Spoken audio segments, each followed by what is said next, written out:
おい、年はいくつだ？どう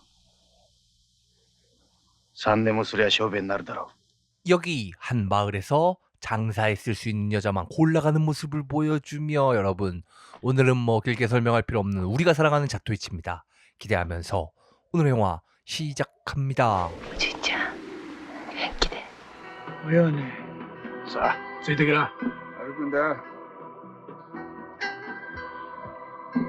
사실 그들은 여자를 강제로 끌고 가는 것이 아니라 마을에서 돈을 받고 팔고 있었던 것이었습니다. 먹고 살 길이 막막한 마을, 아이들을 키우기 위해선 돈을 받고 여자를 팔 수밖에 없었습니다.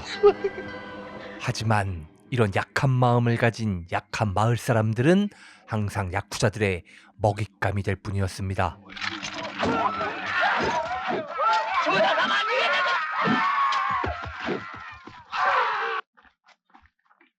いくら欲しい？そんなもんな。そちらさんのご都合のよろしいように。何人来た？俺は3人だったかな。私は1人と。 돈이 있다는 정보를 제공한 마을 사람에겐 돈을 나누어 주는 야쿠자들. 하지만 항상 배신자들의 최후는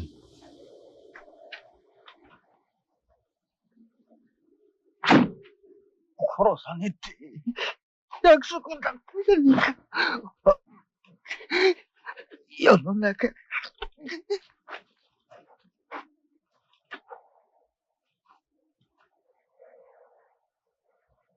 本当に嫌な世の中になったもんだ。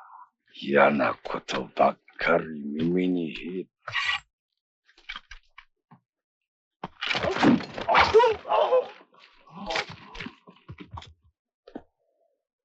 단 한 번의 싸움으로 그들은 정확하게 느꼈습니다. 이길 수 없다. 그리곤 천천히 조심스럽게 돌아갑니다.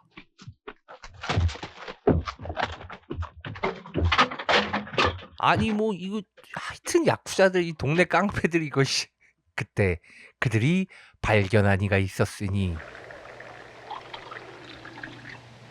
てめえザトウイチってのか。てめえみてえな盗人野郎でも若えもんを銃にも連れて歩いてるところを見るってとちったマシなところもあるんだろう。今日のところは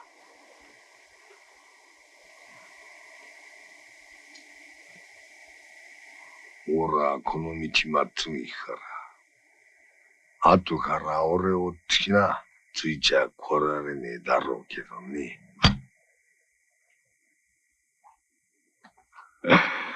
兄貴にかかっちゃザトウイチでも何でも刀しだ。 하지만 그들은 이대로 그냥 있을 수가 없었습니다. 결국 자토이치를 따라가는데 やっぱり腹の虫が収まらなかったらしいね。虫じゃねえ。俺の心が収まらねえ。手出すんじゃねえ。兄貴恥かくじゃねえか。あ 이렇게 1대1 승부가 된 두 사람. 하지만 모두가 달려들어도 이길 수가 없는 상대를 1대1로 이기려 하는 건 무모한 만용이었습니다. バカなやつらに俺の情けの子守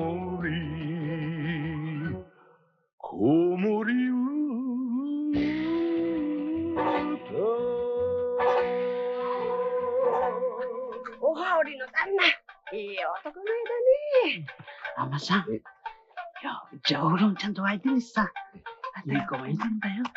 安くするから大変だ。 잠시 후 자토이치는 여관에 머물며 온천을 하는데 우리 이치 형님이 또 이 온천을 굉장히 좋아하십니다. 거의 뭐 두 편에 한 번씩은 무조건 나오는 씬, 이 온천 씬입니다.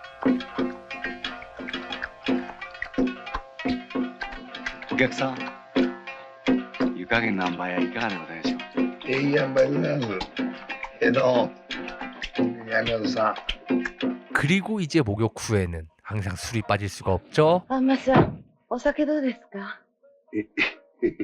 私は先結婚するからな。心配しなくていいのよ。これはお感情に入ってないから。何ですか？なぜで。あんまさん、もし寒かったら、私こたつがにしてもいいのよ。暑がるのもどうですか？どうも。でも本当に、こういうと思ってよかったな。こんな思いするとは思わなかった。じゃ、一つ。이 여자는 영화 초반 마을에서 팔려왔던 오요네. 그런데 그녀는 자토이치를 보더니 갑자기 오요사? 두 사람은 서로를 알고 있는 사이였습니다. こんなとこであると思わなかった。本当に、こんなことってあるんだ。 아니 아는 정도가 아니라 굉장히 반가워하는 사이. 그리고 자토이치는 갑자기 뭔가를 오요네에게 건네는데 すっかり遅くなっちゃったけど、これを。はい。何？はい。いいから。いいから。 자토이치가 건넨 건 웬 거울이었습니다. 覚えててくれたのね。あんな何年も前のこと。すっかりあれでさ、村へ行った時に一足違いで、こう、行き違いになっちゃったんだけど、でも、やっぱりこういうことってのあるんだね。もう誰にも会えないかと思ってた。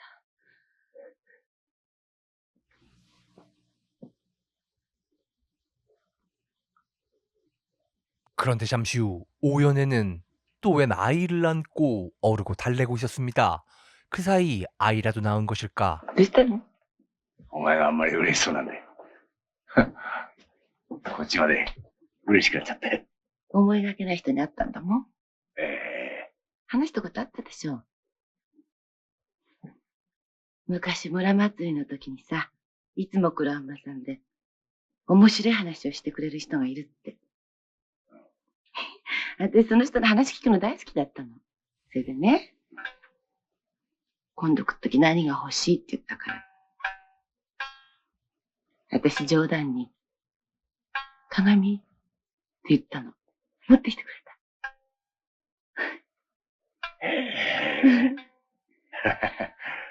た。やっぱり世の中って、生きてると嬉しいことに会えるもんね。 그때 누군가 방으로 들어오더니 아이를 데리고 갑니다.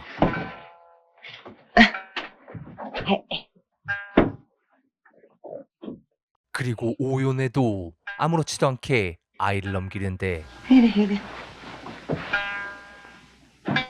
그런데 여자가 아이를 데려가자마자 おくみさん、目の前に行っておくれ。何を言ってるんだよ。今のうちにうんと稼がなくちゃ。この子のためにも早く足が洗いたいんだろ。 그러자 어쩔 수 없이 다시 아이를 데리고 온 여자. 오연애는 여자의 아이를 봐주고 있었던 것이었습니다. おい。入ってよ。いいですか？いっちゃん、ええ。どうぞ。おう。いやでも、昼間からほら、目つぶって飲んだ。すっかり夜になって寝つきが悪くてね。お姉さん、子供。うん。預かってんの。お前さん。え？いっちゃん。うちの人。これの、お祭り、お目にかかりますと、以前、このお姉さんに可愛がっておられしてね。いえ、こっちこそ。およねさん、帰るのに言ってくれ。ゆっくりしてってね。いいとも。湯加減、どうでした？あんないい湯加減の空へ行ったの、本当にもう、久しぶりでしたよ。 오연애가 나가자 자토이치는 갑자기 남자에게 彼足を洗いなすったね。左足は洗ったけど、右足は洗わずに済んだ。 이 남자는 영화 초반 이치에게 왼발을 잃었던 야쿠자. そんなつもりで言ったんじゃねえんだ。ごめん、いっちゃん。俺は本当にお前さんには。いや、いいんだ。おかげさまだ。ありがたい。わかってる。お久しぶりでした。どっさえ抜きゃ何だって手に入る。今夜何食おう。どの女だこう。もうそう思っただけで腹がくちくなっちゃうんだ。よしよしよし。何食ったってうめえもんなんかありやしねえ。たまには俺の体から血流すことあったって。涙なんてものはどこにあんのか全くわからなかった。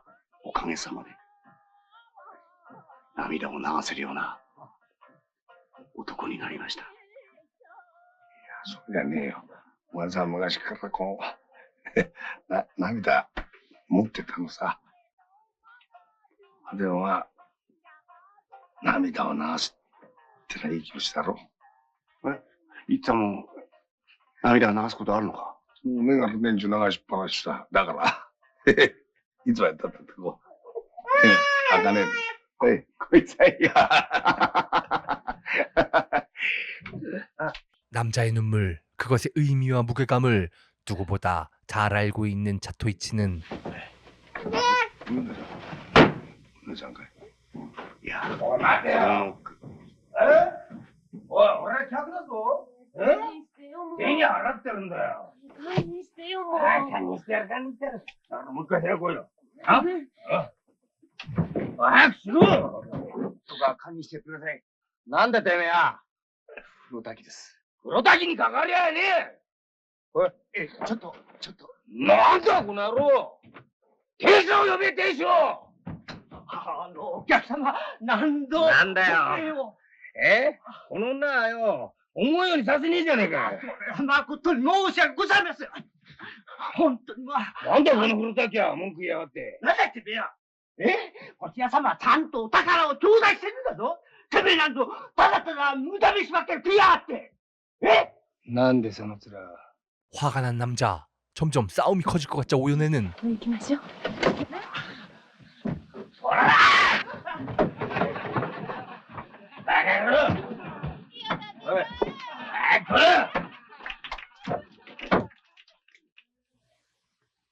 검을 잡았던 자토이치는 이제서야 검을 놓습니다. 生かしておかねえとこだ。いっちゃんって赤ちゃんの抱き方うまいのね。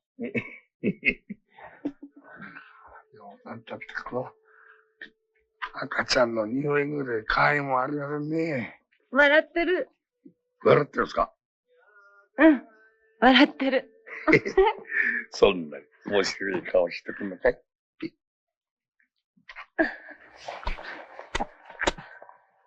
お姉さん、ご亭主とはどこで？うちの人昔薬の業者をしてたの。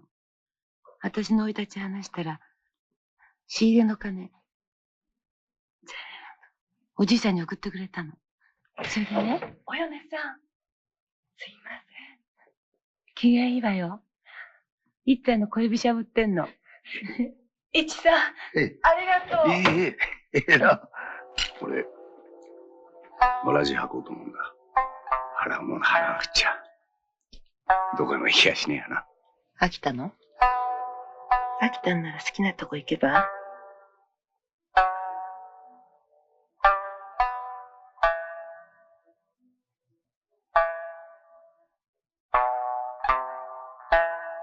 당연히 그런 게 아니었습니다. 서로의 말은 진심이 아니었습니다. 이 두 사람은 진심으로 서로를 아끼고 사랑하고 있었습니다.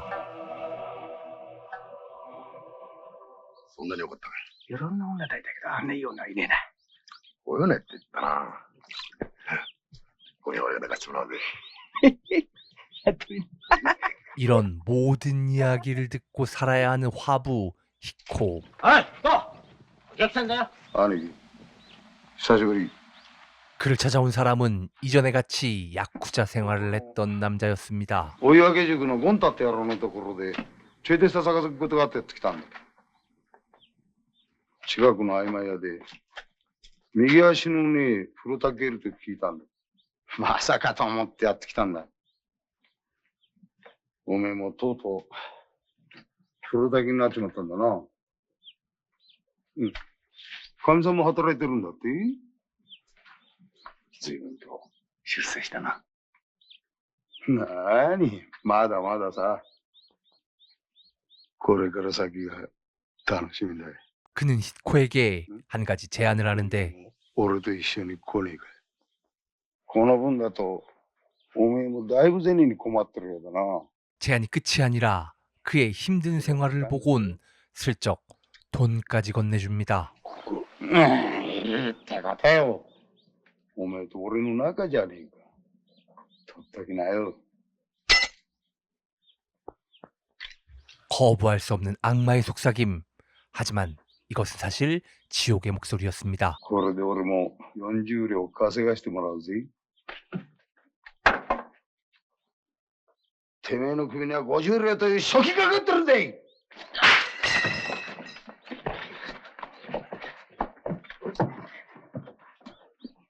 おい、もう少し優しくしてられねえかバカ野郎。足がねえんだから。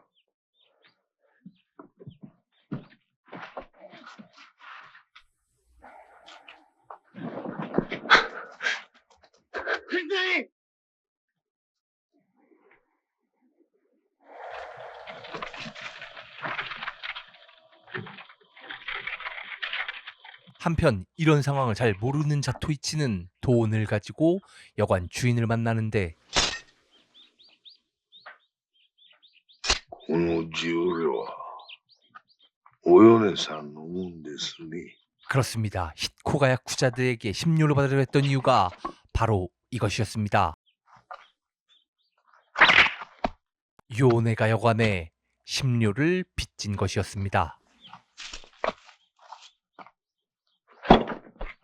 한편 야쿠자들은 현상금이 걸린 히코를 데리고 가는데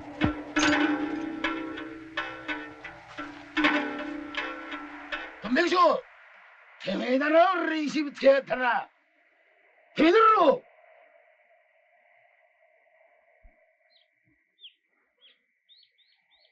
옥에 갇힌 채 끌려가는 히코. 그를 구하러 온 자토이치. お天道様の下を腕を振って歩かれちまったんじゃ。もう何もかも真っ暗闇さ。外へ出してやんな。てめえがヒーリー。しゃれたこと抜かしやがって。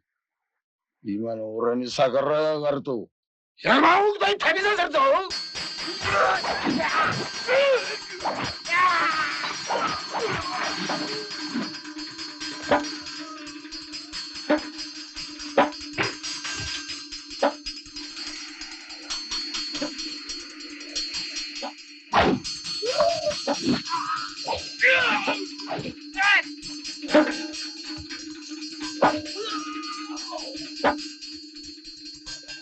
전설의 맹인 검객 자토이치가 나선 결과는 항상 똑같았습니다.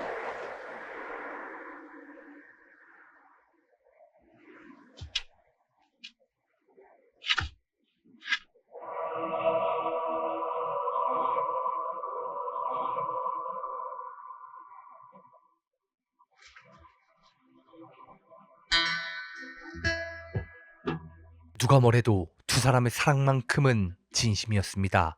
그리고 그걸 누구보다도 잘 알고 있었던 자토이치.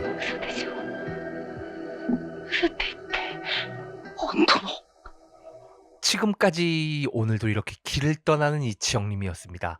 얼마 전 댓글 보니까 이치형님이 참 사람을 많이 죽였다는 댓글이 있던데 개인적으로 살린 사람도 많다고 생각합니다. 물론 죽인 사람이 훨씬 더 많지만 많은 악당을 죽이고 착한 한 명만 살려도 이 세상은 좋아지는 거 아니겠습니까? 그리고 이건 영화일 뿐이니까 물론 댓글도 재미로 써주셨겠지만 계속해서 재미로 봐주시길 바라면서 저는 누가 뭐래도 우리 이치형님을 너무나도 사랑하는 영화 중독이었습니다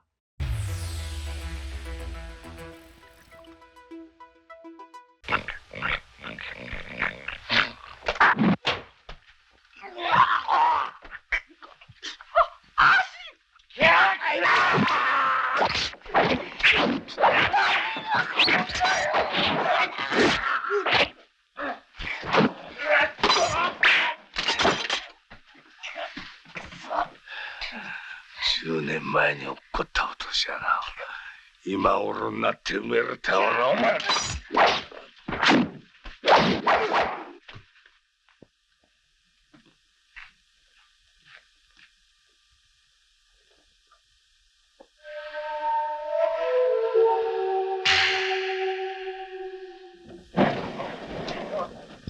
여기 자토이치 형님이 오늘도 도박장에서 돈을 따서 나오는 모습을 보여주며 아시는 분은 아시겠지만 이치 형님이 또 도박 중독자 아니야 그냥 도박을 참 좋아하시고 진짜 기깔나게 잘하시거든요. 기대하면서 오늘의 영화 시작합니다.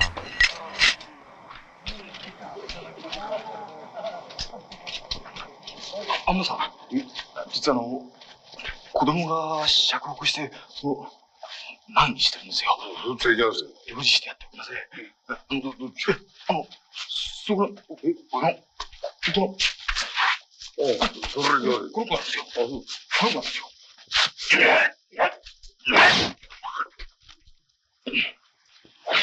그렇게 어설프게 자토이치를 속일 수는 없었습니다.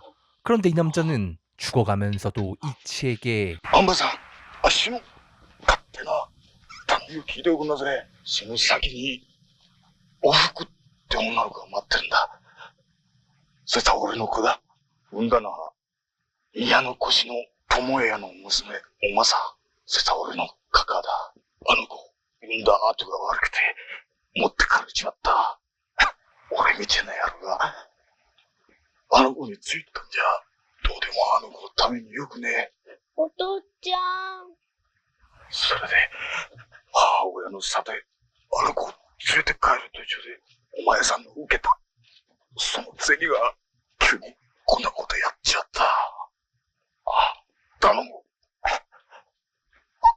宮の越の友枝へあの子を 죽어가는 남자의 마지막 부탁, 그리고 자토이치는 그 남자의 딸을 자신이 돌봐주기로 결심했습니다.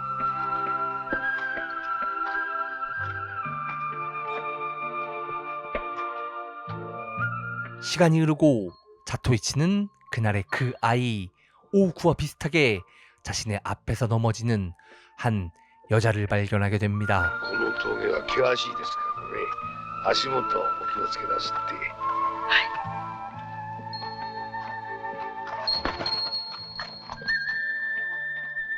여러분, 오늘은 과거와 현재를 계속 왔다 갔다 하는데 약간 헷갈릴 수도 있지만 제가 최대한 과거에 대한 이야기를 설명해 드릴 수 있도록 하겠습니다. 과거의 그날, 이치가 아이에게 준 따뜻한 국 한 그릇. さあ、お食べ、体が温まるよ。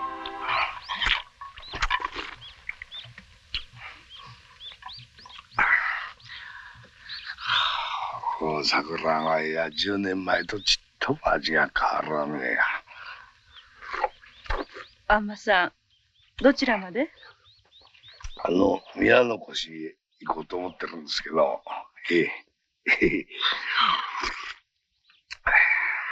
그리고 현재의 그 여자도 그 따뜻한 벚꽃죽을 먹고 있었습니다. 良いだね。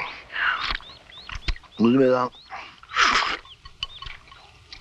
どなたかの菩提を弔っておいでなさるんでございますか。ありがとうございました。またお呼びくださいまし。はい。先ほどのお方にいただきましたんで。そうですか、この、もし、どうごちそうになりまして、ありがとうございました。 자토이치가 지금 가는 곳은 미야노코시.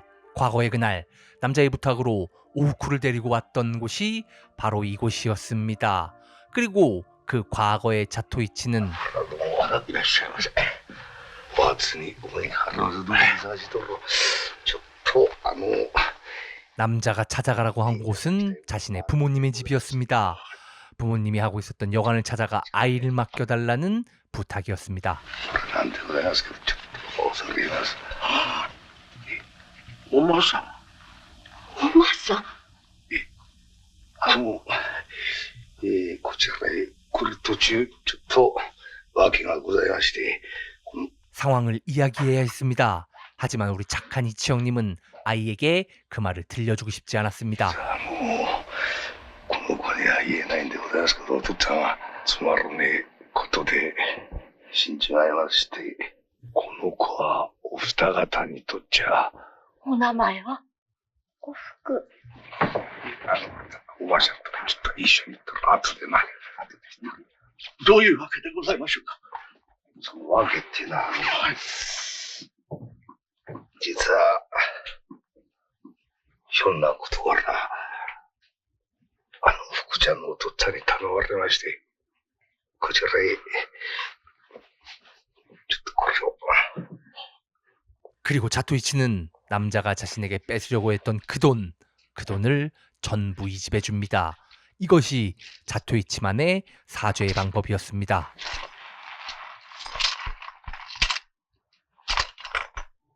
자, 10年経ったらまたこの部屋で会うね。それまではおじいちゃんとおばあちゃんの言うことをよーく聞いて、いいお嫁さんになるんだぜ。指切りだ。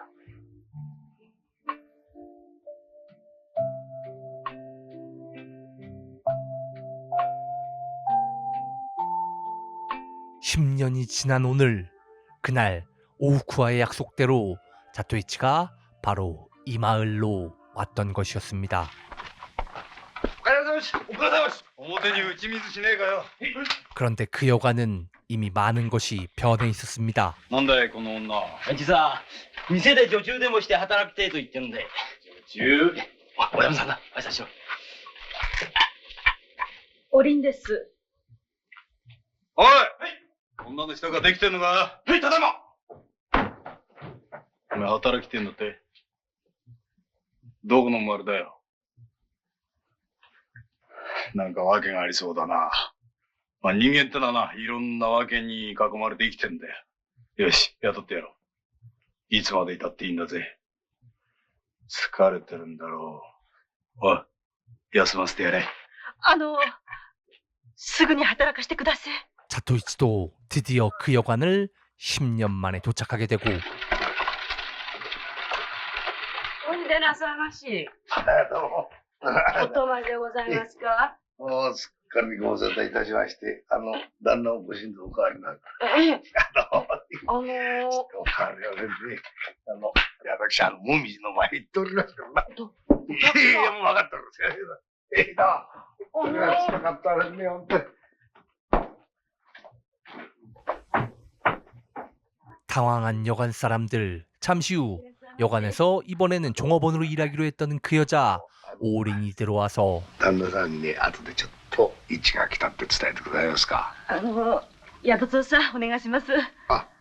하지만 맹인인 이치영님은 그를 전혀 쓸 줄 몰랐습니다. ちょっとお願いしますね。ごめんなさい。上州笠間生まれ一ってね。ああ、そうやね。 그런데 이치의 말을 받아 적던 오린의 표정이 이상했습니다. 姉さん、こちら確かおふくちゃんっていう。だったら湧いてますけど。いい風呂じゃなくてね、おふくちゃん。来たばっかりでよくわかんねえです。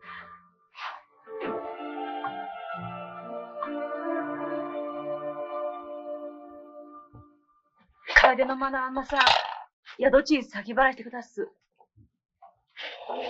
楓の間。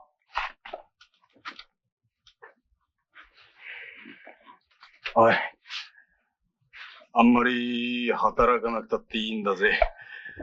疲れたら、俺にそう言って休みな。な。おい。女に客を取らせんじゃねえぞ。またいつもの病ですか。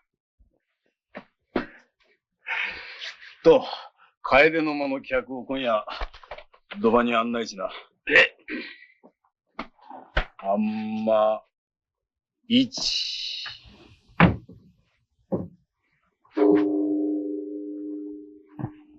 한편 이치는 점점 이 여관의 느낌이 냄새가 이상해졌다는 것을 느낍니다. 畳の匂いが変わったな。 그리고 그것을 확신하고 올인의 사연까지 알게 되는 이야기를 우연하게 듣게 되는데 俺らのオロチの八幡は元は侍だって言うたね。聞い取り強盗ってな、武士の習いってけど。あの女、てめえの体投げ出してまで、なんであの野郎やろうと思ったんだろうな。そいつがわからんんだよ。まあいいや、早いとこ始末して、あの女抱いて、その後は。おめえ、元は前言でもやってたんじゃねえかい。あの玉いいねで売るぜ。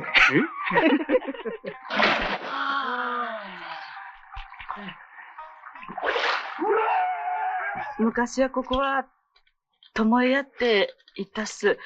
でも今は三文字屋って名前が変わったそうです。なんか匂いがちょっと変わったなと思ったんだけども。 잠시 후 올인과 이야기를 나누는 이치. おふくちゃんに今みたく酌してもらった。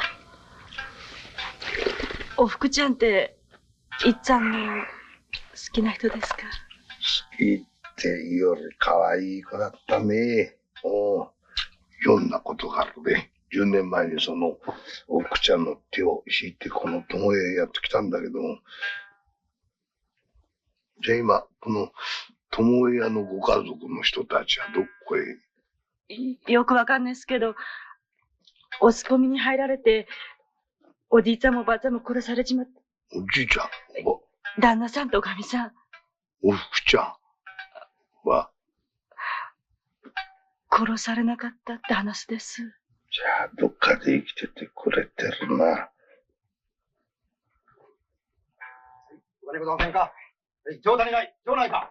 그리고 자토이치는 그들이 원했던 대로, 아니 자신이 원하는 대로 도박장으로 옵니다. 사실 우리 이치 형님이 도박 진짜 좋아하는데, 야, 이 도박장 장면 꽤 오랜만에 나오는 것 같습니다.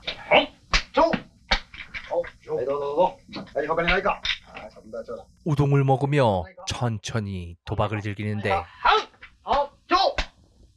원주 아다리 조 시로구노 조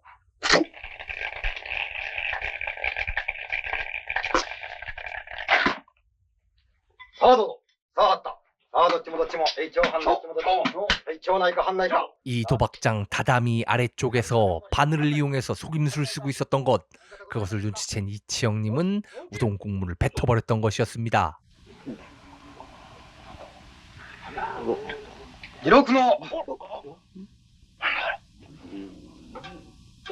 우동 국물 때문에 제대로 보이지 않았던 아래쪽 사람이 정신을 못 차렸던 것입니다. 이것이 자토이치의 작전.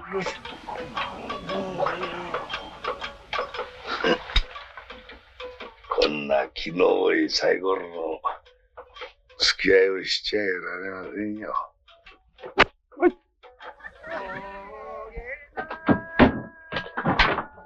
누군가 죽어있는 걸 발견한 이치. 잠시 후 방으로 들어오는데 그 모습을 조용히 올인이 지켜보고 있었습니다.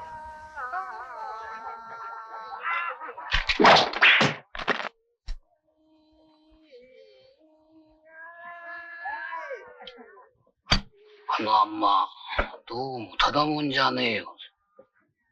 ひょっとするとやつは。ひょっとすると。親分。なんだよ。半助が殺されました。殺さ？誰にやられたんだよ。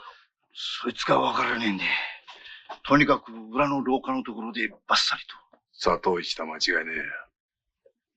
誰か鍵つけて手間違ったんだ。7年前の一件よ。鍵つけたって。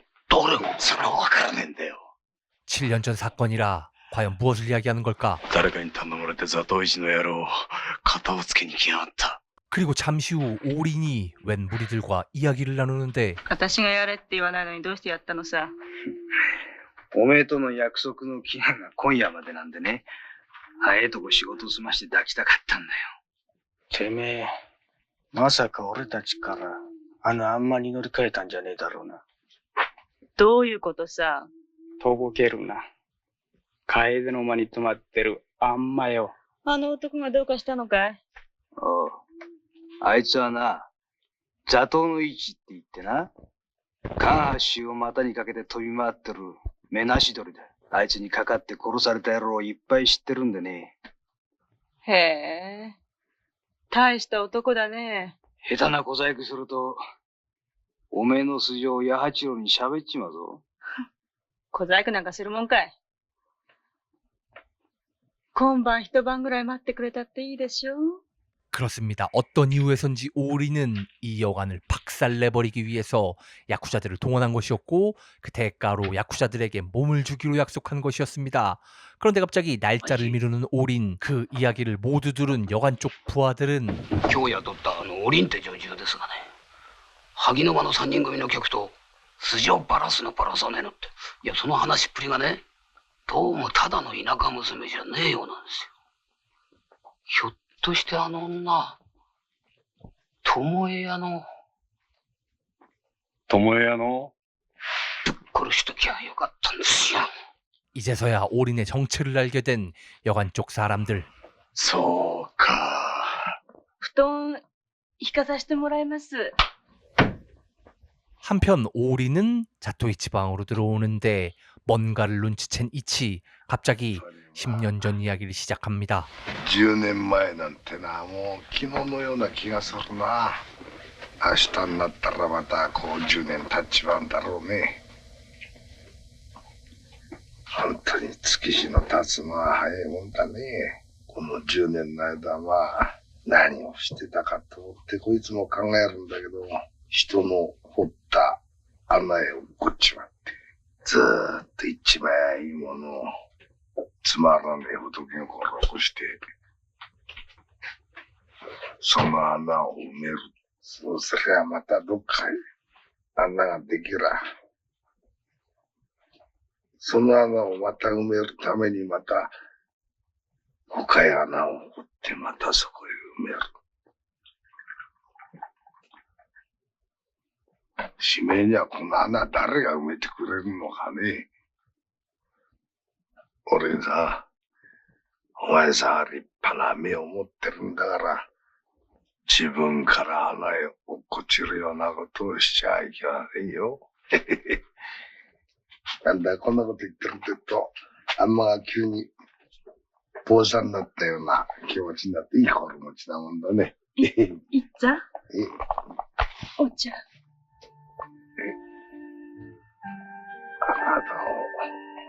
그 말들이 바로 모든 것을 꿰뚫어보고 있는 이치의 충고이자 그녀를 위한 조언이었습니다. おりさんには本当には親切にしてもらっての大きにありがとうございました。いつまでこの宿場に？いや、明日あたりも立とうかなって思ってるんだけど。明日。おりんさん、当分ここで働いてなさるのかい？はい。手なめの人が後から訪ねてきたら、一夜この10年の間ずっと楽しみに待ってたって伝えておくのだよ。福ちゃん、手なめの人にね。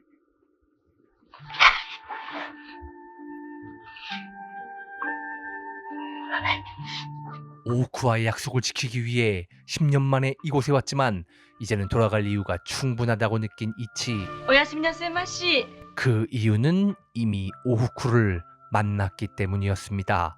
오린, 그녀를 처음 본 순간부터 그녀가 바로 10년 전에 귀여웠던 소녀 오후쿠라는 것을 알고 있었습니다.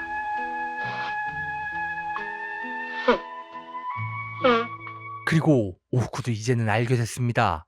자신을 10년 전 이곳에 데려와주고 살려줬던 사람이 바로 옆방에 있는 그 남자 자토이치였다는 사실을. おじいちゃん、おばあちゃん、仇を取ることばかり考えてきたけど、自分の幸せのためだけに生きていく。いいでしょう。 그리고 오후쿠는 몸을 팔아서라도 7년 전 조부모를 죽인 복수를 하기 위해서 이곳에 왔었던 것이었습니다. 하지만 7年経ったのかい。へえ、早いもんだな。あれからずーっとおめえは辛い目に遭ってきた。よし、俺が幸せにしてやろうじゃねえか。いい目に合わせてやろうじゃねえか。 이제는 모든 것을 들켜버렸습니다. 뭘 산다해, そのお侍面。え? 오리는 복수를 위해 데리고 온 야쿠자들을 찾아가서 みんなバレちまったよ。何？てめえまさか。おい。何揉めてんだよ。お前さんたち、払うもの払ったんだから早くやっちまいな。ちょっと待ってね。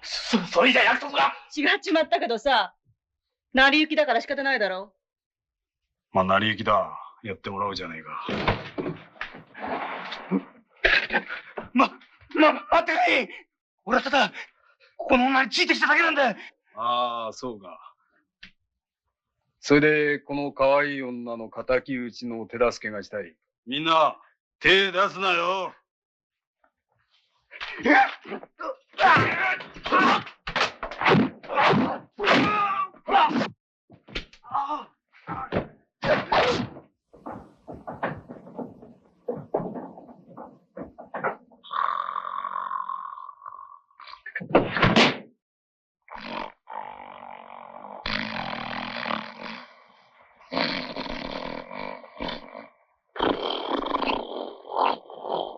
아니 저 그냥 가면은 살 수도 있었는데 형님들 굳이 이럴 때 쓰는 말이 있죠.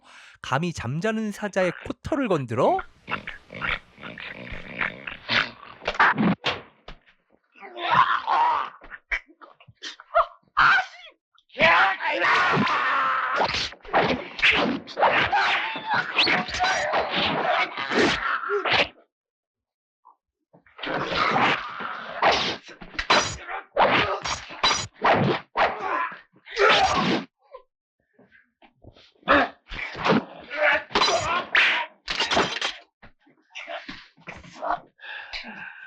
(10年前に起こった落とし穴を今頃になって埋めるためのお前。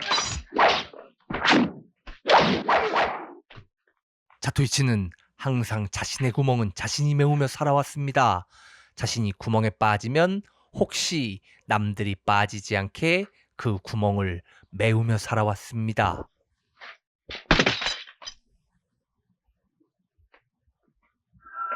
자, 10年経ったらまたこの部屋で会おうね。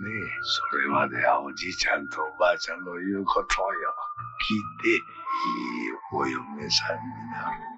지금까지 와 진짜 이치영님은 엄청나십니다. 사무라이이자 야쿠자이자 도박꾼이자 남봉꾼이자 철학자까지. 그런데 이런 이치영님을 보면서 항상 저는 많은 것을 배웁니다.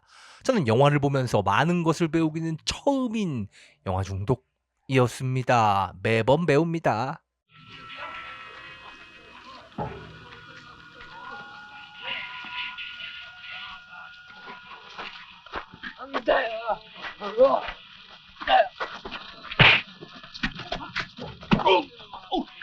왜 개가시니까?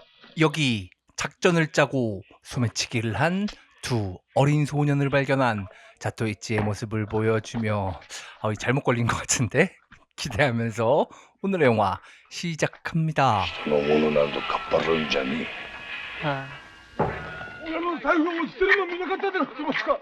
자토이치는 아이들에게 지갑을 찾아서 주인에게 돌려주고 누구니 거리가?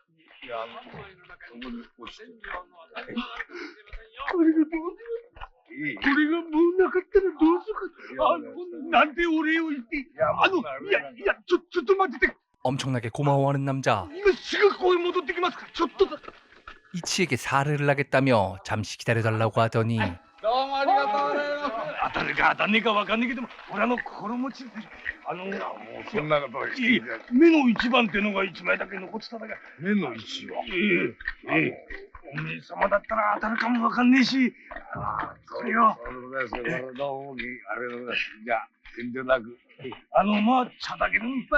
그리고 잠시 후 함께 차를 마시며 그 돈에 대한 이야기를 하기 시작하는데 俺が5年がかりで絹を追ってこしらえた金でございます。この金を元手にお利口を増やして 그런데 그때 자토이치에게 하는 그 이야기를 누군가가 전부 듣고 있었습니다. なんだよ、その顔は。いやいや、行ってくるよ。 가게를 하고 있는 한 부부의 집에 아리따운 화가 여자가 들어오는데 死ぬほど恋焦がれている人がそばにいるはず。心当たりはないかな？そういえば、絵を描く。 아니 아까 저는 갑자기 왜 저 형님을 때리나 그랬거든요. 아 이거 보니까 다 이유가 있었습니다. わかった。話したよ。何が分かったんだよ。何が分かったやめろって。 아니 근데 솔직히 저 화가 여자랑 남편이 뭘 한 것도 아닌데 뭐 이렇게까지. 그때 이 가게로 이치가 들어옵니다. 恐れやすけど、別れようかな。 한편 자토이치는 안마를 받을 손님을 찾기 위해 피리를 불고 있었습니다. 저걸 불면 이제 사람들이 안마사가 왔다는 걸 알고 안마 받을 사람이 찾아오는 겁니다. 그런데 그만 넘어지면서 피리를 놓쳐버렸고 그때 여자의 손수건이 이치에게 옵니다. それで告げれば。どなたか存じませんけど、どうもありがとうございます。浜さん、どっか約束でもある？いい、まだ口開けでございますから。はい。そう。じゃあ揉んでもらおうかな。どうも本当にさっきはありがとうございました。助かりました。あれ、私の手柄だからすぐ切れちまうかもしれないわよ。ああ、ゴールでいい匂いがずっとお会いした。浜さん、いつまでこの宿場にいるの？明日、千両とにはこう当たるかとか当たらないとかわかるらしいんで。私もね、たまには買うことあるんだけど、当たった試しなんかあるしさ。お父さん、親分さんはクジャクの間でお待ちだよ。 이렇게 안마를 끝내고 가려는 오토요. 근데 우리 이치 형님 안마하실 때마다 제가 느끼는 건데 항상 그 좀 남자는 어깨 쪽을 안마하고 여자는 엉덩이 쪽을 안마하는 것 같아. 아 이거 그런 것 같은데 이거 착각인가요? 오토요. こっち来てお大臣様の相手しねえか。お大臣様だなっておら。おみ様の着てるものは人腰でございますな。そうだ。これからおめえと全部おめえたちも絹着なきゃいけねえな。ありがとうございます。いや、ちょうど俺もな、さっきの茶店で、お前さんの話を小耳に挟んだもんだからな。あれ、一匹一両であっしが買いましょうよ。一両？ありがとうございます。5年後には、一生懸命追って持ってきますから、おら、ヒースケっていうもんでございます。 그런데 이 남자는 아까 분명히 헤이스케가 무슨 일을 하고 있는지 조용히 듣고 있었던 바로 그 남자였습니다.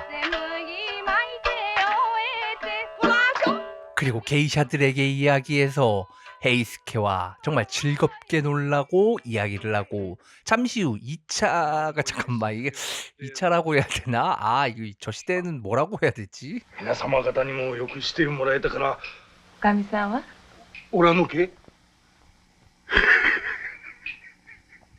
こそべえこと言わねえでほしいな。おらみてえなもんに神さんが来るわけねえでしょ。 헤이스케는 생각보다 굉장히 착하고 순진한 남자였습니다. 이제는 잔다고 말하곤 여자를 두고 그냥 진짜로 잠들어 버리는 순수한 헤이스케.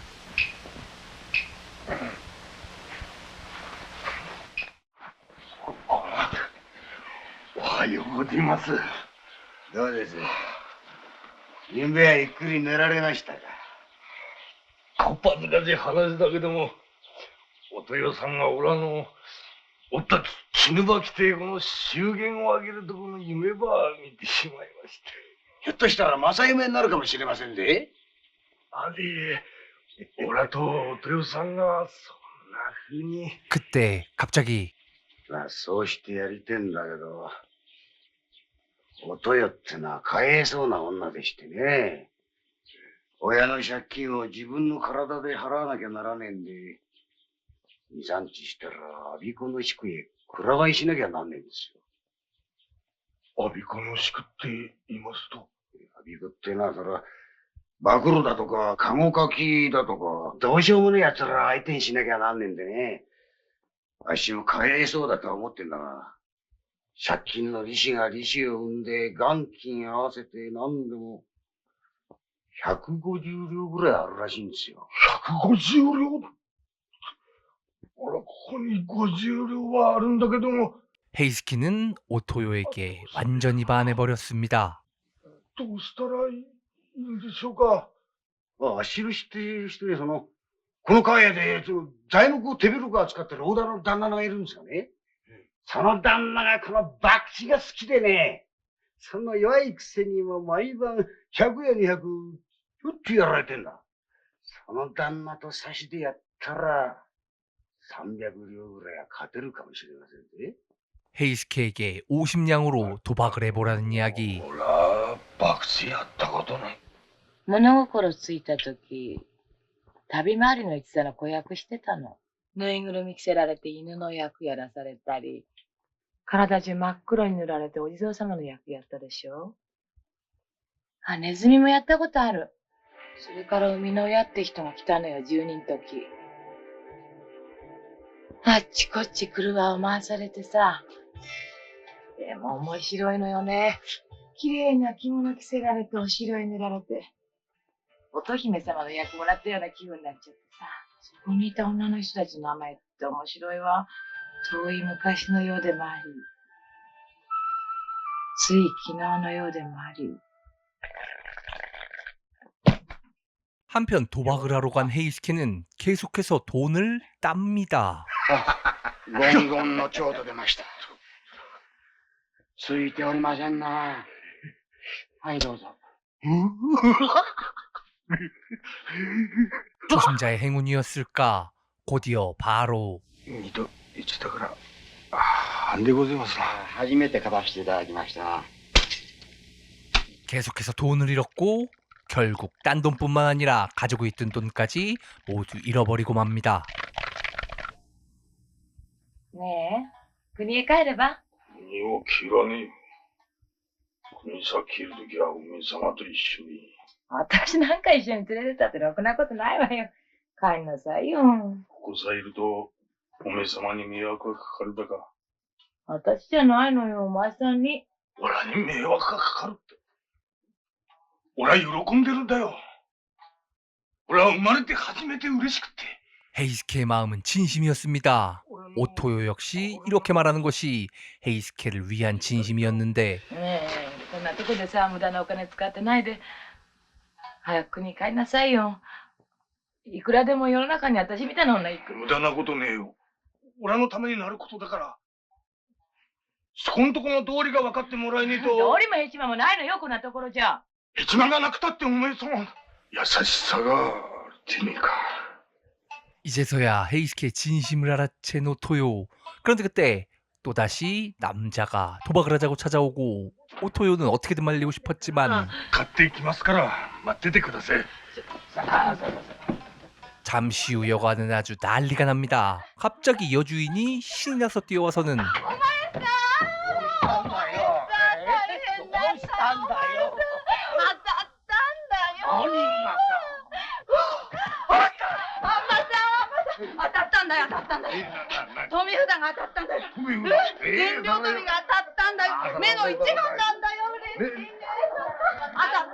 복권에 당첨된 줄 알고 좋아서 뛰어왔던 여주인. 그런데 매일은 사실 자토이치의 복권.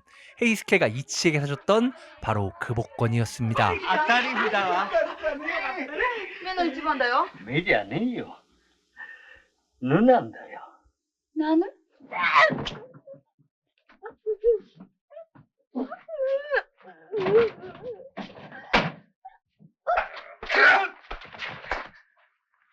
おとよさんにおとよさんに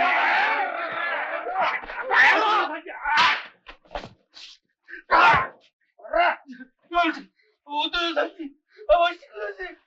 お願いでございます。銭がなくならな、居続けることはできねえんだい。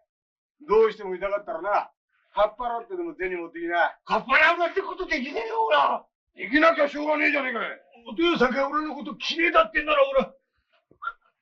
わからねえけど。これはほんときれいです。お父さんが俺のこときれいなのかどうなのか。おめえみたいな男に惚れる女なんかいねえんだよ。そりゃ俺はよくわかってるだ。お願いでございます。그 장면을 안쪽에서 모두 지켜보고 있는 오토요. 그리고 헤이스케도 오토요를 보게 됩니다. お父さん、俺のこと嫌いでな。ほら、言ったろ、おめえ。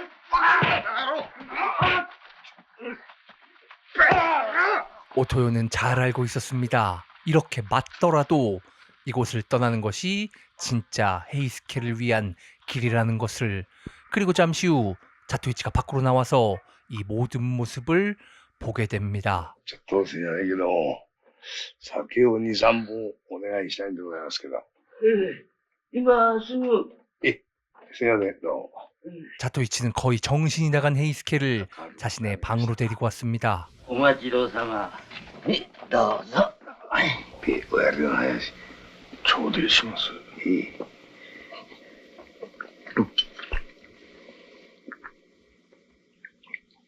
ここは誰の家でございますか？私が泊まってる一門宿でございますからもう、心配もいらない。切ります。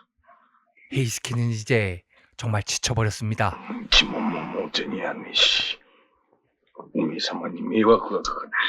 だるだんね。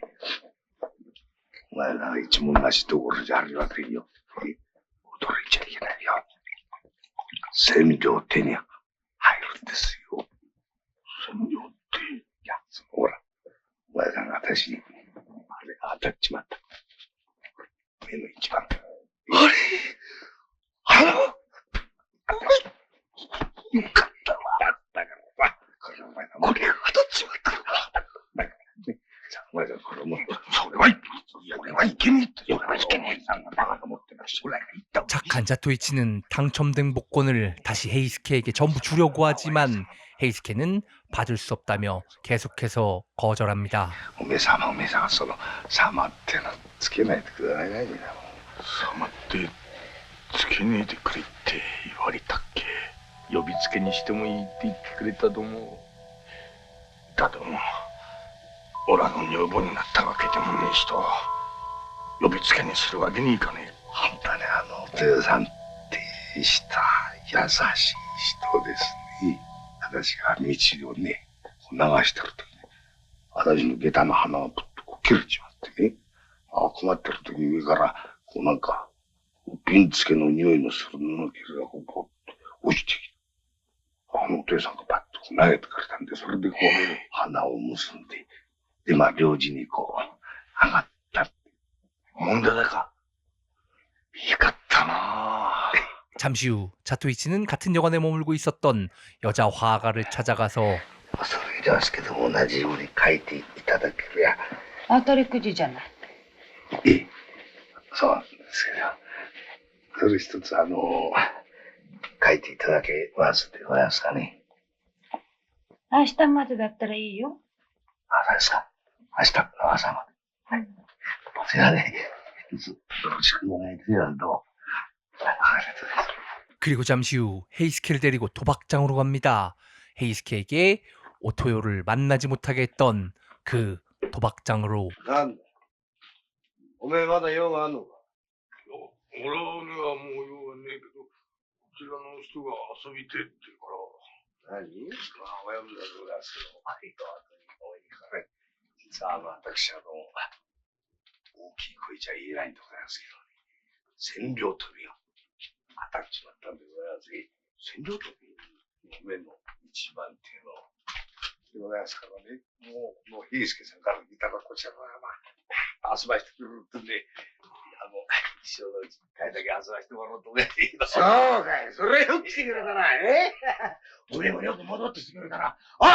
何もやしてんだよ。上上がってもらわねえから。ゆっくり遊んでってくれ。그들이 보기엔 도박을 제대로 할 줄 모르는 초짜 헤이스케가 도박을 잘할 리가 없는 맹인을 데리고 온 꼴. 호구가 호구를 데리고 오니 너무나 기뻤습니다.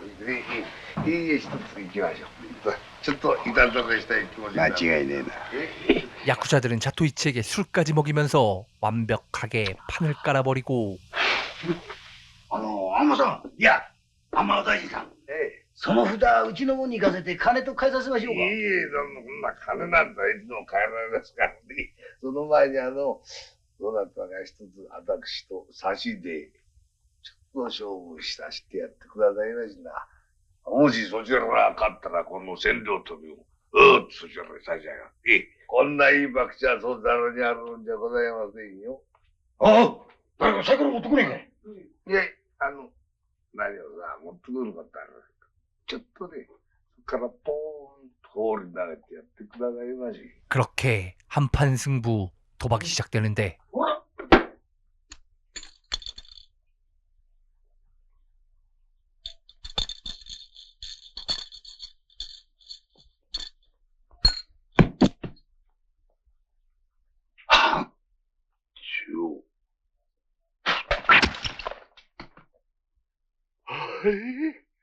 目は二つだ。よーしの勝ちですね。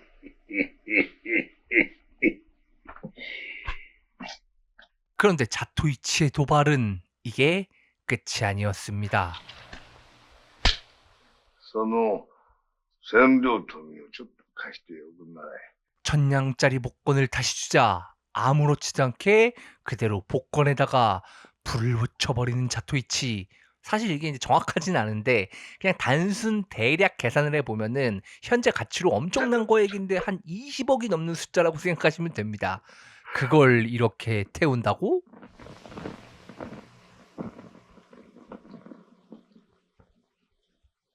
千両富でつけるタバコの味も、消し炭でつけるタバコの味も、変わりゃないね。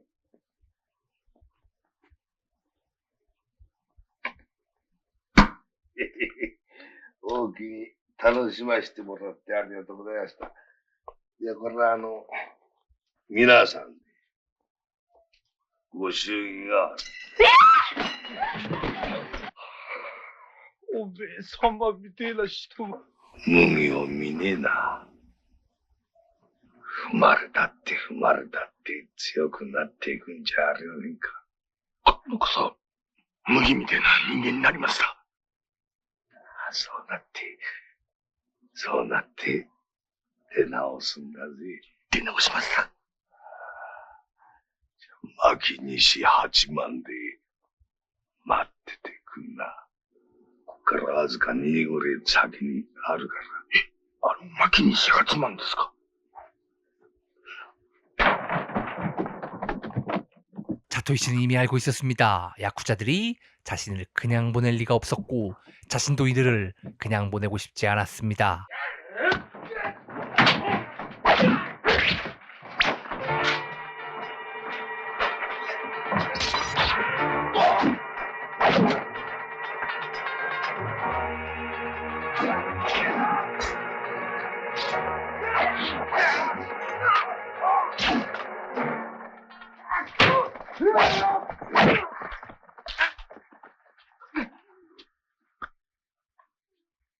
헤이스케는 자토이치가 말한 곳으로 가서 그를 기다리고 있었는데 누군가 이곳에 옵니다.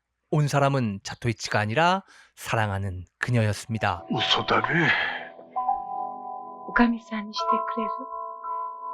おみさまは幸せにしてやることはできないが、俺にはもう何もいいからな。あるじゃないの、心が。吉さんがね、この富くじを。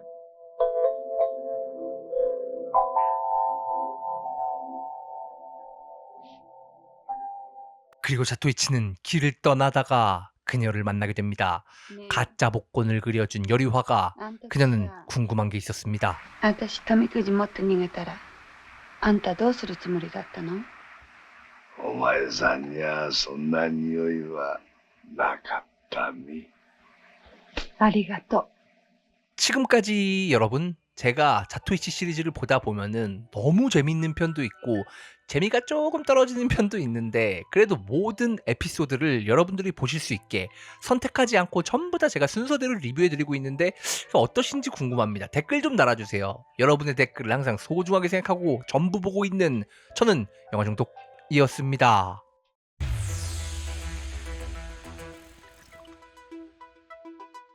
いっちゃん着替えてもらおうか。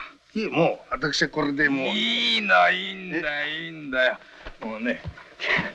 그리고 나선 이치를 최대한 굉장히 극진하게 대접하는데 근데 저게 극진하게 대접하는 거 맞나? 싫다고 하는데 막 옷을 그냥 강제로 벗기는 것 같은데 뭐야 이거? いやもう本当に。いいよ。いやそんなまあじゃあね今丹前持ってくるからね。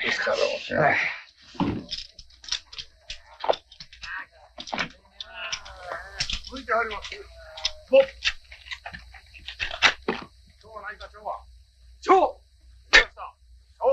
여기 밤새 도박장에서 도박을 하다가 나온 한 남자의 모습을 보여주며 여러분 제가 자토이치를 이제 에피소드 순서대로 리뷰를 해드렸는데 직접 제가 번역을 하다 보니까 번호를 맞춰서 막 구해서 막 이 순서대로 하고 막 이런 게 오히려 시간이 더 걸리더라고요. 이제는 순서에 신경 쓰지 않고 잡히는 대로 그냥 바로바로 최대한 빠르게 여러분께 리뷰해 드리는 게 더 좋을 것 같습니다. 어차피 뭐 독립 에피소드니까 번호 같은 거 신경 쓰지 마세요. 아시는 분들은 어차피 아시겠지만 저는 자토이치 모든 편을 몰아보게 하기 때문에 주말에 이제 한 번씩 쫙 보시면서 내가 안 본 건 없나 뭐 이렇게 충분히 다시 확인하실 수 있을 겁니다. 저는 전부 리뷰합니다. 여튼 오늘의 자토이치 리뷰 시작합니다. 今日は機嫌がいいんだね。まあ俺はいつだって機嫌がいいんだよ。持ってこないんだよあいつは。さあこの兄さんにみんな言う挨拶なんだよ。酒。俺はな今日賭場でもって5両受けたんだから今訳も持ってくんだから持ってくるから5両も受けたの？ダメだよ。じゃあさ、今日私1本おごっちゃう。よし。ねえ、親父さん、1本つけて。 그때 한 여자가 이 남자를 찾아 술집으로 오는데 あら、5両持ってきてくれたのかい？じゃあ、こんなところでおだにあって、どういうつもりなんで？ちょいと行き着いてただけですよ。5両持ってきてくれたんだってよ。行き着いてた？そんな女のケツばっかりやがって、何が行き着いてたのかバカ野郎。 あたいのケツ触ったじゃないかよ。触りちんおだし。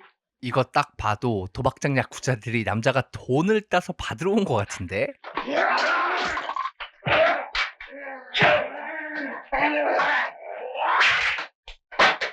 그때 다행히 이곳엔 야쿠자들의 이따위 행동을 절대로 참지 못하는 자토이치가 있었습니다.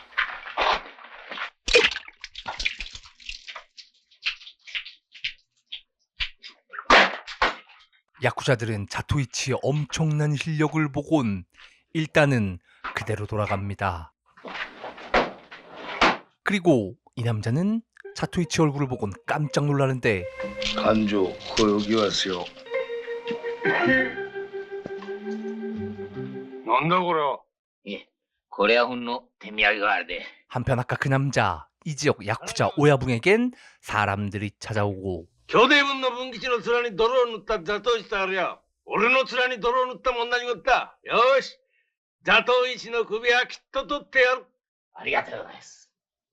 ですが、化け物アンマには、かなりの使い手が得られております。あいつをやるには、よっぽどの頭数を揃えていただかないと。心配するな。そんな能書きは他の貸元のところで言ってくれ。この先生はな、世が世なら、加藤清正ぐらいにはなるお方だ。おい、先生にカッパ投げてみろ。 가토 기요마사는 일본에서 명장으로 소문나 있고 우리나라엔 쓰레기로 소문나 있는 임진왜란에도 참가했던 장수입니다.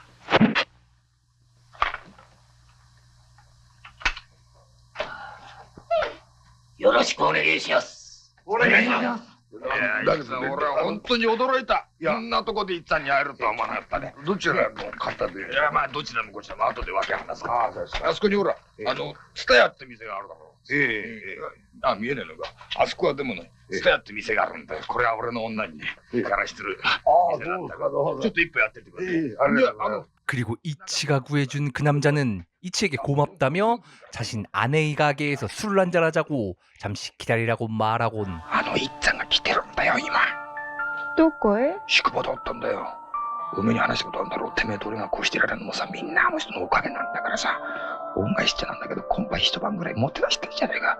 だから頼む、今晩だけ。な。このまま持っといたら俺の男が立たれるじゃねえかよ。うるさいね。 그런데 이 남자는 이번에 이치가 구해준 것뿐만 아니라 마치 이전에도 도움을 받았던 것처럼 이치에 대한 이야기를 합니다. いつ借金の方から抜けられるの？やっぱ、どうしてそういうこと言うの今こういう時に。おつねちゃん。いっちゃんの話してんじゃねえかよ。もう親分さんが見えるから。忙しくてお前なんか構っちゃいられないよ。 잠시 후 의뢰를 받았던 야쿠자들은 이술집으로 오다가 자토이치와 그 남자를 보게 되는데 板前がまだ来てねえんだって早くて。じゃあもうじゃあ俺んち行こう。いや、もうすぐ屋敷ってほどのこともねえけど。ちょっとうち行って飲もう。ああ、みんな、遠いところご苦労だったな。文吉の古文集といえば、俺の身内も同じだ。疲れ休みに存分にやってくんな。いただきます。 오스네가 온다던 두목이 바로 이 사람이었던 것입니다.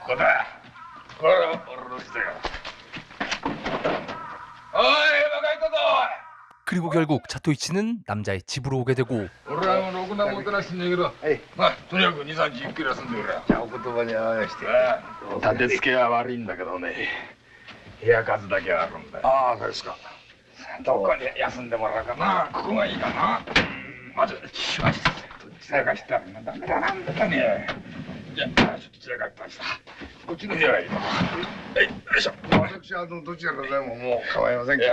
그런데 이 남자의 행동이 정말 이상했습니다.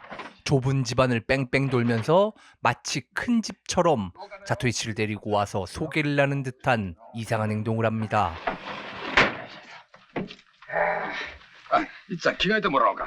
いい、もう私これでもう。いいんだよ。もうね。 그리고 나선 이치를 최대한 굉장히 극진하게 대접하는데 근데 저게 극진하게 대접하는 거 맞나? 싫다고 하는데 막 옷을 그냥 강제로 벗기는 것 같은데 뭐야 이거?じゃあね、今完全持ってくるからね。じゃあね、ちょっと酒の支度するから。ちょっと待っててくれ。ありがとうございます。もう本当に하지만 이치 형님은 누구보다 눈치가 빠삭한 사람. 이 집이 남자가 소개한 대로 부잣집이 아니라 가난한 집이라는 사실을 금방 눈치챕니다. 태태 남자는 왜 이런 거짓말을 하는 걸까? いやー、本当にいっちゃんよ。本当にありがとうございます。もうごちそうになって。こんなうまい酒はいっちゃん。何年ぶりからだよ。いや、もう私はね、もうどこ行ってもね、その土地の酒の味が違うのがまた楽しみでございましてね。あ、いや、ちょっと、お礼と言っちゃったんですけど、ちょっと捕まらせて。いいんだ。いや、そうしてもらわないと私も、いや、ただで世話になっちゃったんですけど、どうですか。よ。いっちゃんよ。いっちゃん、よく、イタコへ行くんだろ。イタコへ。イタコって私はもうよく毎年必ずね、一回はね。 그리고 갑자기 남자는 자신의 이야기를 꺼내는데 俺もね、イタコなんだよ。そうですか？イタコに船大工でさ、とっつぁんがいたろ、なんつったっけな、船大工で、酒好きの俺威勢のいいとっつぁんがいたろ、ほら。安助。そう安助。安助だよ。安助さんご存知ですか？いや、私はもう安助さんには本当に一方なので世話になって、もう行くたんびにね、もうあそこの来てどうやって担がせていただいたか私はね。あそこにさ、せがれがいたよね、一人。せがれの、なんか、いっちゃんなら話聞いてたろ。いや、もどうにもならねえこの博打が好きだってことは聞いた人がひどい親不孝なんかあれだったらしいですね。あれほら、俺の幼友達なんだ。名前はなんつったっけな。新次じゃねえ、なんとかっていうのが。いや、私はね、杉原さんに会っちゃいないんですけど、どうにも親を泣かして、ひどい、あれだったらしいんですけど。あれがね、イタコを飛び出すときによ、俺のとこ来やがったんだよ。飛び出した。なんかあったんですか？なんか、バカわかんねえから女のいざこざらしいんだ、これが。それでな、その飛び出して俺のとこ来て、奴が頼むことにはだ。あんまのいっつぁんっていうのがいるから。これは俺が、もう、かけてよ。 이제서야 남자가 왜 이렇게까지 이치에게 잘해주는지 밝혀집니다. 助けてもらったと。今度どこかでもいいからあったら。 그때 남자가 낮에 부탁했던 오스네가 이곳으로 옵니다. なんで客待たしやがったらお前。今は大事な客待たしちゃったんだ。な、来てくれたんだけど、ちょっと上がってくれ。 이치에게 들으라는 듯이 말을 강하게 하면서 오스네에게는 거의 빌다시피 하는 남자. いつよ。実はな、今日俺3人ばかり頼んどいたんだけどね、なんか持ち回りがあるらしくて。いや、そんなに、本当にかまれて困りますから。こんなのしか残ってねえんだよ。おつねちゃんだ。でも、キロはよくねえけどな、気立てがいいんだよ。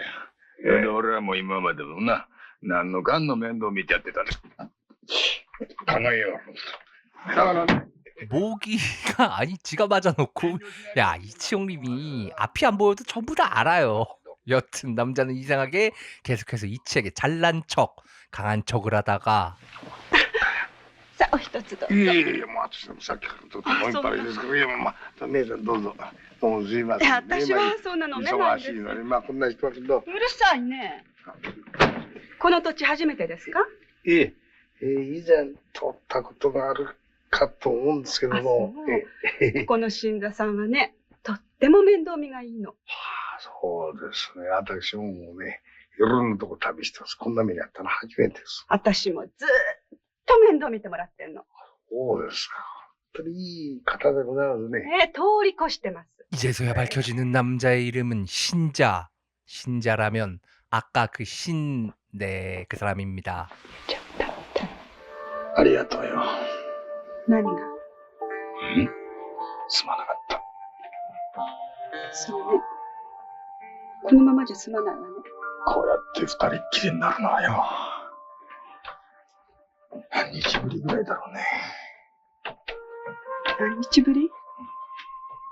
何ヶ月ぶりじゃないの？あ、そうか。 오스네가 신자의 말을 듣고 야밤에 집으로 온 이유, 그리고 이런 두 사람의 대화로 둘은 서로 사랑하는 사이라는 것을 충분히 알 수 있었습니다.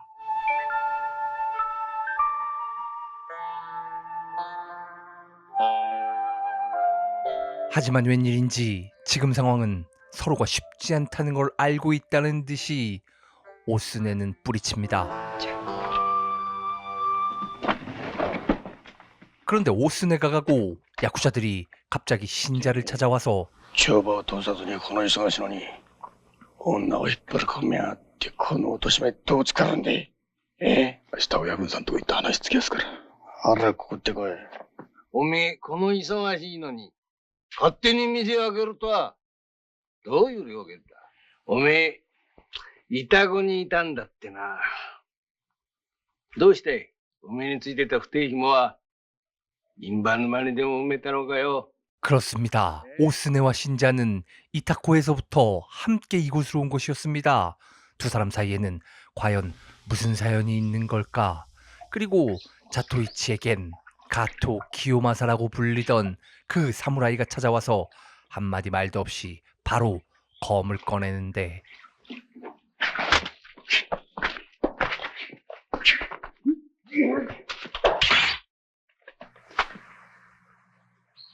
사무라이는 검을 마주치는 순간 느꼈습니다.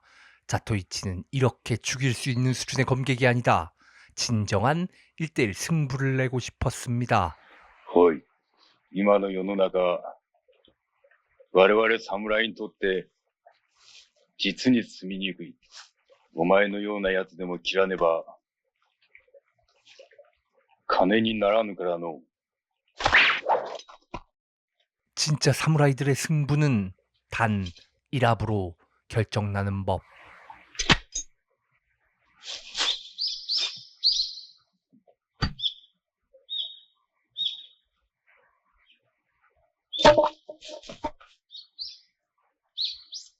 와, 근데 저는 사실 가끔은, 그러니까 대부분은 아니지만 가끔 이 쓰러지는 거 기다리는 게 참 힘들거든요. 물론 이게 자토이치만의 특별한 매력이긴 합니다. 그리고 아무렇지도 않게 다시 집으로 돌아오는 이치. 今度いつさん、覚えてたんだね。おはようございます。おはようございます。いや、もうあんまり気持ちがいいもんですからね。ちょっとこの、ふらっとこう。そうだ。朝飯の支度できてっから。そうですか、ほら、どうも。違うのね。朝飯は、俺、通いのババアに作らせてっから、あんまりうまくねえんだけどね。いや、いいもんだ気使って。いや。じゃあ、渡る廊下の奥の部屋。一番手前の部屋に作ってあるから。手前の、そうですか。俺ちょっと店待ってくるからね。 이미 집이 좁고 가난한 곳이라는 것은 충분히 알고 있었지만 신자의 마음을 생각해서 속아주는 착한 이치 형님. 신자는 가난했습니다. 아르바이트를 하지 않으면 살아갈 수 없을 정도로 가난했습니다.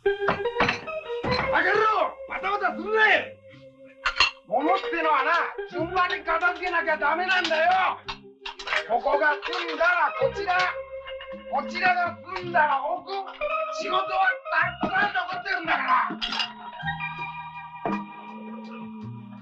어느 정도 알고 있었지만 이제는 집안 구조마저 확실히 확인하는 자토이치. 다마카.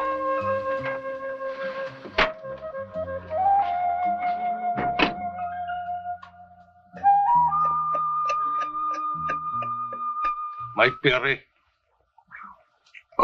すいません.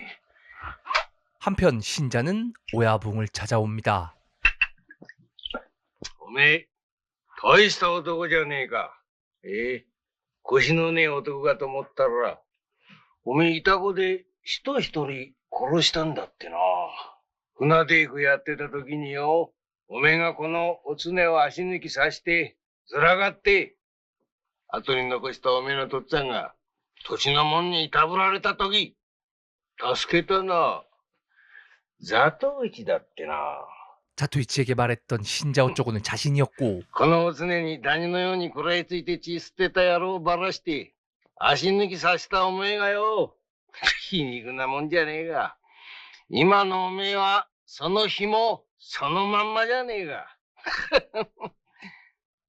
惚れてるんだろおういいんだぜほら抱いてやれ遠慮しねえでもいいんだぜ俺の目の前で そんなに付き合ってるんなら、粋な計らいしてやろうじゃねえか。二人沿わせてやった上に、まとまった金つけて旅に出してや。俺の顔も立ててもらわなくちゃな。話してなわけねえや。人一人殺しやすむんだ。座頭市をよ。おめんとこにいる客よ。それとも、10年ばかり島へ行ってくるか。人を殺したら殺しただけの償いはしなきゃならねえからな。 자토이치를 죽이면 오스네와 돈까지 주겠다는 오야붕. いくらだって好きやがらな。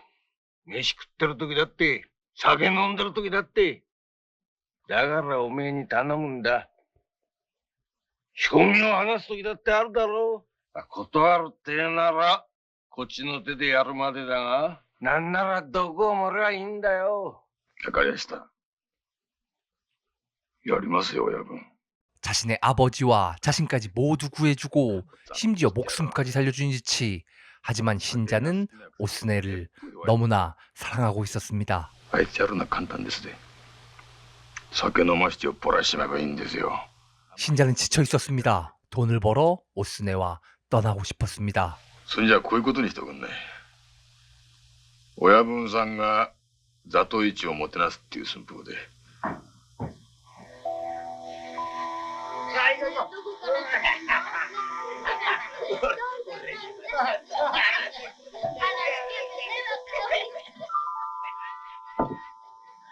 これ親分さん。わざわざ申し訳ありません。さあさあ、どうぞお入りになって。おう、いっつぁん。大町長三郎親分だ。ああ、そうだ、そら、どうも、これ。いや、座頭の一さんが、ここへ来てなさるって今この新座さんから聞いてすっ飛んできたんで。一さんはどの人、何のもてなしもしねえで素通りさせたんじゃ。どうぞ、こちらの方へ。 야쿠자들과 신자의 작전은 일단 자토이치를 취하게 하는 것.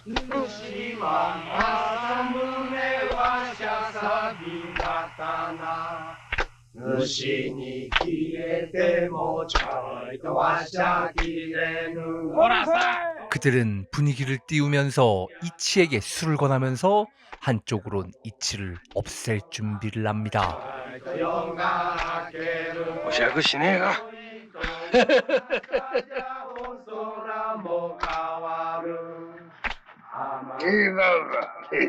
あいつぁん。いっつぁん、こっちの方がいいや。いい地酒持ってきたから。あ、地酒は、なんだってね、私が夜の言っても地酒を飲むのがもう楽しみでいいな。 이번엔 계속해서 이고장 술을 받아먹던 바로 그 순간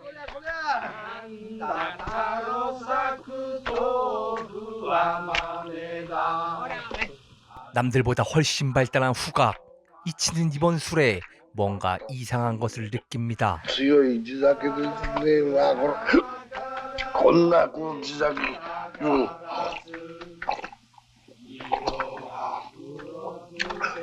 まあ持ってくださいな。おい、親分さん、本当にありがとうございました。 하지만 그래도 연달아 술을 마셔버리고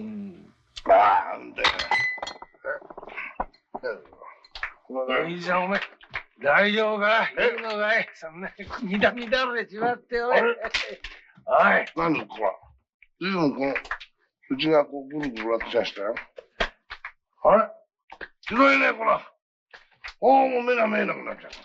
형님은 그 원래 앞이 안 보이시는 여튼 완전히 취해버린 이치. おいちゃんどこ行くんだよ。ちょっとね。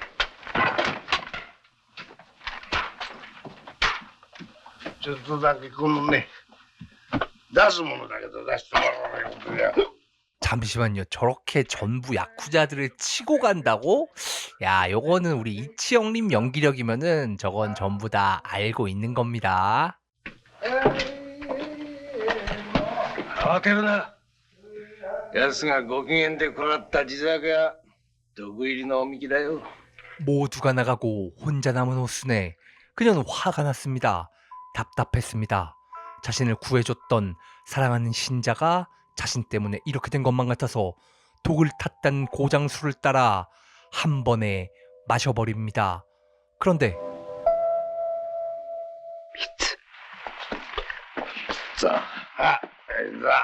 신자는 결심했습니다. 칼을 꺼내 공격하려는 인물은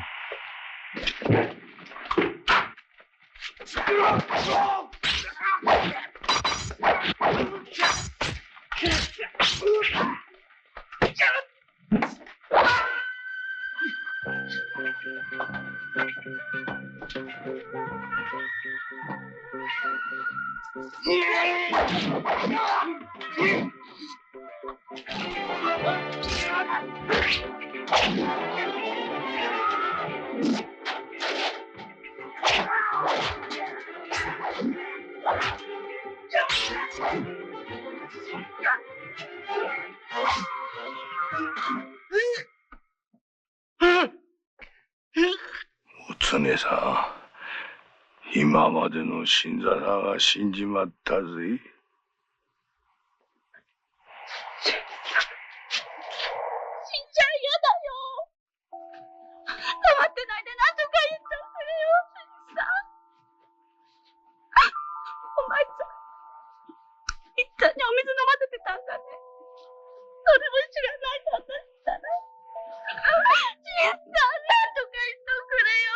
아까까지의 신자는 죽었지만 이제부터의 신자는 살아있었습니다. さんがしばらくの間死んでろっつったんだ。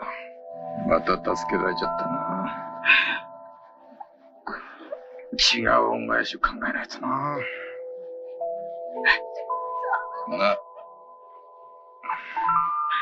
지금까지 제가 자토이치를 보면서 항상 느끼는 게 클래식은 영원하다. 70년대에 나왔던 100편이 넘는 영화들이 전부 재밌고 전부 어떤 의미가 있고 전부 훌륭하다는 건 와, 이거 진짜 너무 대단한 것 같습니다. 그리고 신타로 형님에게는 이 말이 딱 어울릴 것 같습니다.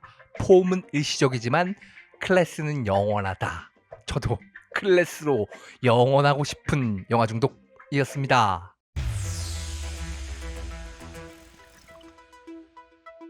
여기 자토이치 형님이 오늘도 만난 걸 먹고 있는 모습을 보여주며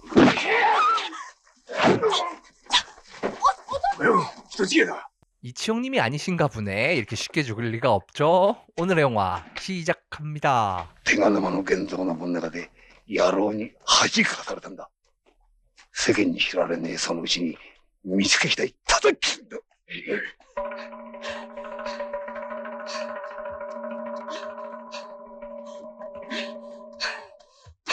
한 젊은 여자가 어떤 남자로부터 도망치고 있었습니다.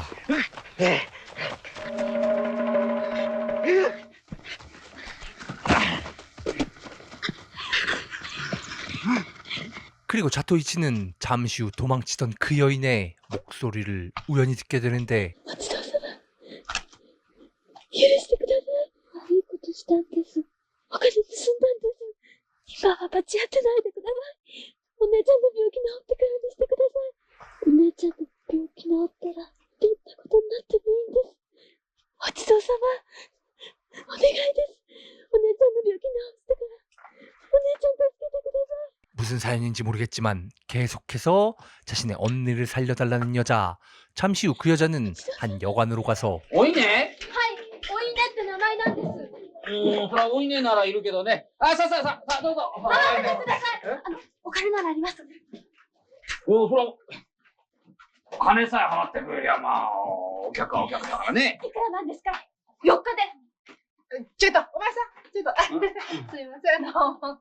여관 주인들은 호구를 잡았다고 생각하고 바로 おいねはうちの看板女だし、なんだかんだと合わせても、3両。はい。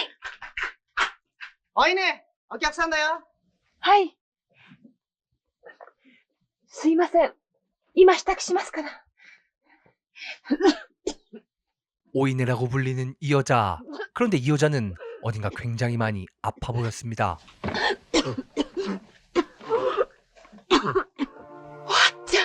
손님으로 온 그 여자를 오아츠라고 부르는 오이네. 사실 두 사람은 자매 관계였던 것입니다. 어이, 엄마. 한편 자토이치도 이 마을로 들어와서 갑작스러운 첫 손님을 받게 되는데 잠시만요. 혹시 이치 형님의 직업을 사무라이라고 오해하시는 분들이 계실까봐 말씀드리는데 본업은 안마사, 부업은 도박사. 座っててどうすんだよ。肩揉め方。どうもありがとうございます。おめえどっから来たんだい？サワロの方からやっちゃいました。なんこれ。お、頼むよ。だいぶ怒りなさい。おめえ名前は？一って申しますけど。一？ああ、123の1は。つまらねえ名前だな。おめえ、ここで稼ぐ気か？はい。2、3日できれば稼がせていただこうかと思っております。俺はな、この宿は俺の庭みてえなもんなんだよ。なんすか、どうも。俺はこういうもんなんだよ。 그리고 이 남자는 갑자기 이치에게 일거리를 많이 준다고 합니다. 稼ぐ気なら俺が道をつけてやる。な、ちょっとついてきな。稼いでるか？はい。 그렇게 이치를 데리고 온 곳은 아까 그 자매가 있었던 여관. あ、ほら。このあんまイチってんだよな。俺が面倒見るくんだったから。4、5日ここに厄介になる。1日5、6人の客が取ってくれよ。口開けだ。おめえ今揉んでもらえよ。揉んでもらえよ。ありがとうございます。お、何してんだ、入れ入れ。なあ、俺が口利す客がつくんだよ。任してあげよう。ありがとう。消防見ようか。どうぞ。だいぶ先行代が上がったな。もうあの子よく稼いでくれますよ。おい、これはなんだい？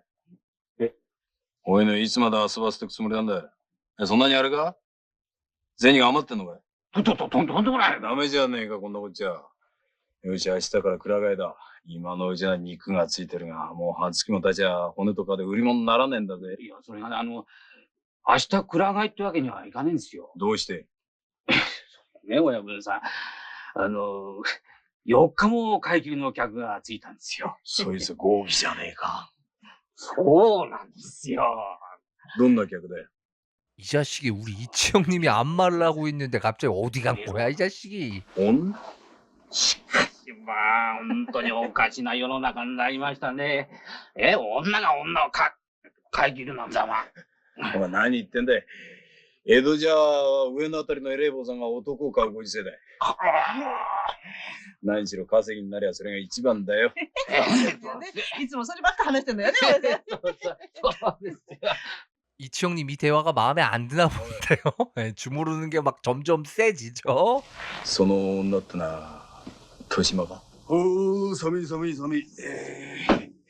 남자는 바로 오이네가 있는 자매의 방으로 갑니다. どうだい具合は？はい。本当にご迷惑ばかりかけて、すいません。何いいんだよ。あんたかい？この女を買い切ったのは？はい。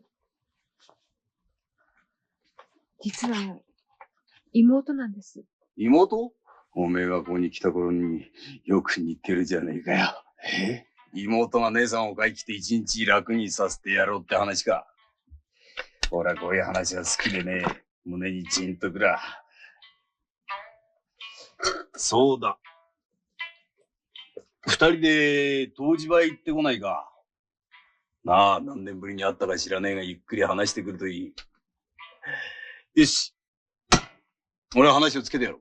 갑자기 잘해주는 게 이상한 언니 오이네는 표정이 안 좋았지만 아무것도 모르는 동생은 그냥 기쁘기만 했습니다. 冗談じゃないや。私は何も揉んでくれって頼んだ覚えはないよ。おめえさんが買った馬を俺のことギュギュ揉んだんじゃないの。お金なんか払えないよ。 아, 또 이 자식이 인양반이 일을 시켰으면 돈을 줘야지. 여기 무슨 양아치들 집합소인가 여기 다들 왜 이래? おい、何もめてんだよ。あ、親分さん、この浜がね、金払えって言うんですよ。払ってやれよ。払えねえのかい？払えねえんなら払えねえで。いや、払わないなんて言ってませんですよ。いかほどですか？30文だよな。30、そこなんとかちょっと10文。払ってやれって言ってんだよ。 안마 가격이라 하기엔 엄청난 돈. 하지만 어쩔 수 없이. 아, 너, 어디서 가자. 오라. 온전히 가분이 조달시었어. 그래도. 근데 전양반은 저 착한 놈인지 나쁜 놈인지 뭐지? 이치형님을 그냥 좋아하는 건가? 이 돈을 굉장히 많이 받아주네요. 여튼 이치가 나가자 잠시 후. 可愛い妹じゃねえか。妹？ああ、あれお稲の妹だ。これ商売になるぜ。あいつを稼がせるようにしろよ。おい。 당연히 양아치가 좋은 사람일 리 없는 법. 戻りを出しなよ。いくら？半分だ。それが世の中のしきたりってなんだよね。私ね。 여튼 자토이치는 남자 덕분에 번 돈이기 때문에 남자와 반띵을 하는데 せいぜい稼ぐんだな。ありがとうございます。どうもお世話様でございます。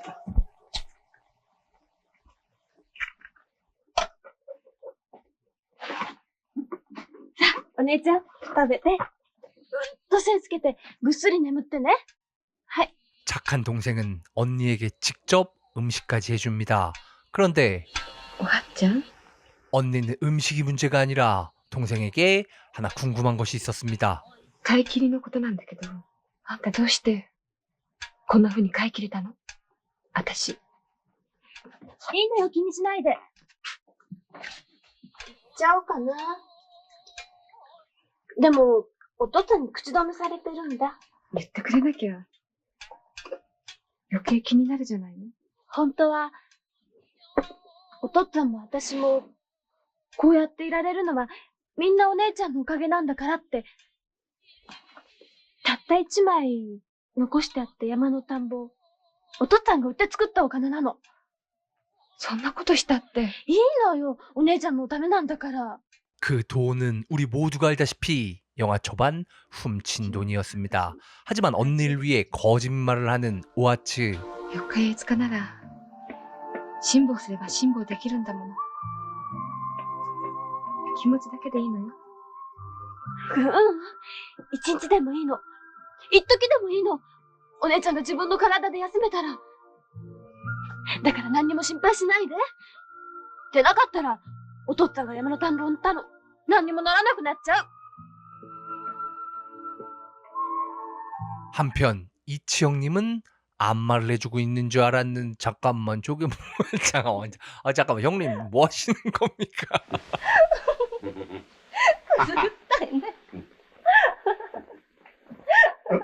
발 마사지를 해주시는 건가? 잠깐만 저게 뭐지? 오야분さん。なんだい？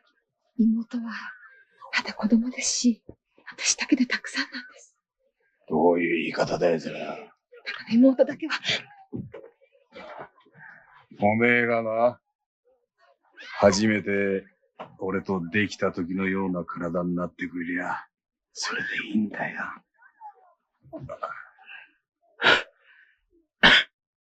오인에는 불안했습니다.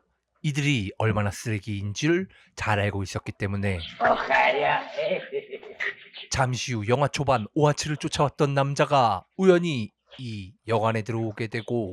このままお前返せよ返せってんだよなんすんだこの泥棒金返せって言ってるんだよ何よし番長行こう番長に連れてってな白黒連れてやるからさ来い来い 그렇습니다. 오아츠가 바로 이 남자의 돈을 훔쳤었던 것입니다. ここかここか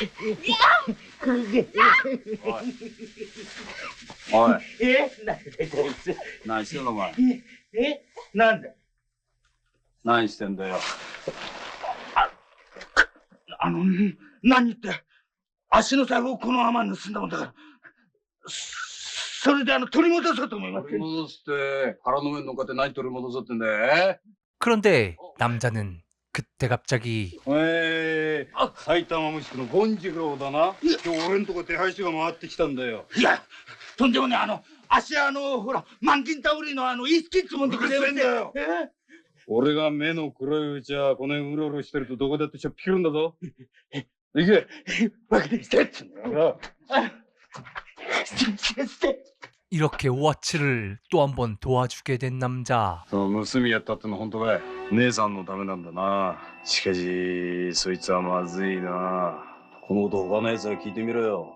오아츠에게 겁을 주기 시작하고 この宿場で晒し者になった上暗いとこに叩き込まれるんだぞ。まあ世の中俺みたいないい人間ばっかりじゃねえからな。おめえよこの歌俺に任せねえか。姉ちゃんの証文のこともそれからこのおめえのことも一切目つぶってたな。そうだ明日おめえと姉ちゃんとこの宿場を出してやろうじゃねえか。 겁을 준 후에는 회유를 하는 남자. 俺に任せろよ。よろしくですか。どうぞ入りますって。 한편 이치영님은 부업인 도박을 하고 있었는데 まず私も払してもらうよ。どうぞどうぞ。さあ貼りますよ。 그들은 다 보여주고 도박을 하는 장님이 우스웠습니다. ねちょちょでございます。はい、お願いしますよ。おかげさま。はいはい。よろしくお願いします。しょ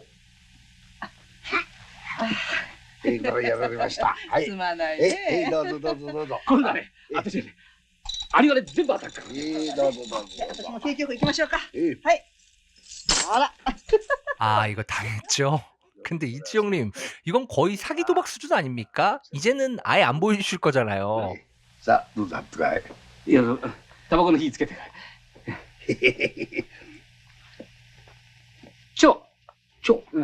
さあ、音がした。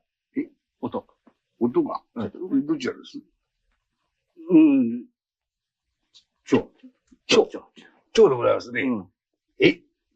蝶。大事な感じでございますね。ああ、やっぱり。もう一丁行こうよ。妹、来てないでしょうか。さっきのおかしいよ。さっき井戸端で洗濯をしてたようだよ。だって音がしたじゃないの。だってさ、ちょっとってからこれだと動かさないな、多分。目が悪いんですから、そこの。ないよ、あんなことはない。 한편 빨래를 하러 우물가에 갔다는 오이네는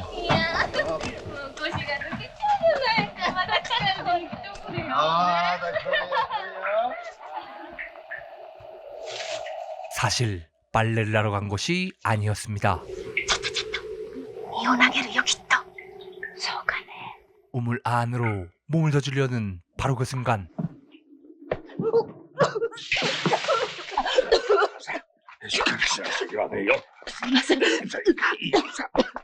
こっち使う。なんだ。大丈夫ですか？いや、そう気使うんじゃない。病気の時気使ってたし、いつまでたって治るし。こんな体で、あんな吹きざらしげ立ってたんじゃいけないよ。오이네의 상태는 생각보다 심각했습니다. 피를 토하는 기침을 하고 있는 오이네. お初がちょっといなくなっちまったもんだから。ああ、妹さん。妹さんですね、本当に。私はね、親兄弟ね、もんだからな、本当に。お初を。 이런 상황에서도 동생 생각만을 하는 오이네. 妹さん、お地蔵様に一生懸命お祈りして頼んでましたよ、お前さんのことを。その時、ちょっと後ろにいたもんだから。何を頼んでたんでしょう。どうぞお姉ちゃんの体が丈夫になりますように、もし丈夫になったらお地蔵様に、この自分の体差し出す。 사랑하는 언니를 위해 무슨 짓을 할 수 있다던 동생 오하츠. 하지만 언니는 오로지 자신의 몸이 아니라 동생 걱정을 할 뿐이었습니다. 妹は世間のことは何にもわからない子で、思い詰めたら何をするかわからない子なんです。 그리고 동생은 언니의 걱정대로 세상 물정을 아무것도 모른 채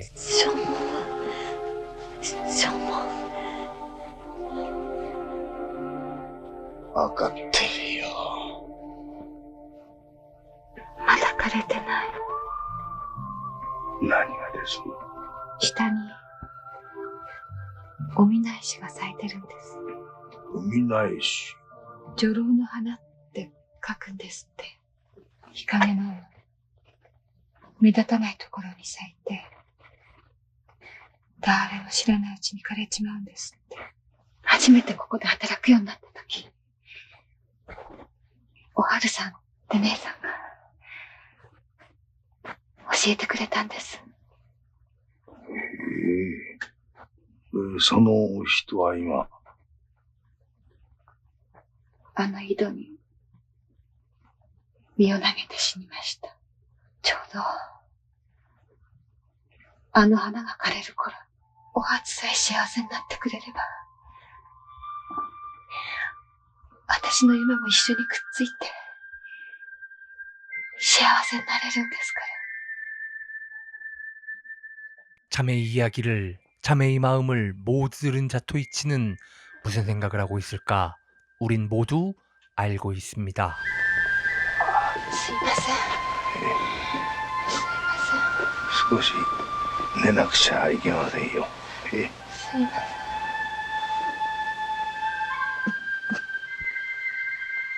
한편 아무것도 모른 채 자신의 몸값으로 언니의 몸값을 갚았다고 생각하는 동생은 우물가에서 핏자국을 보곤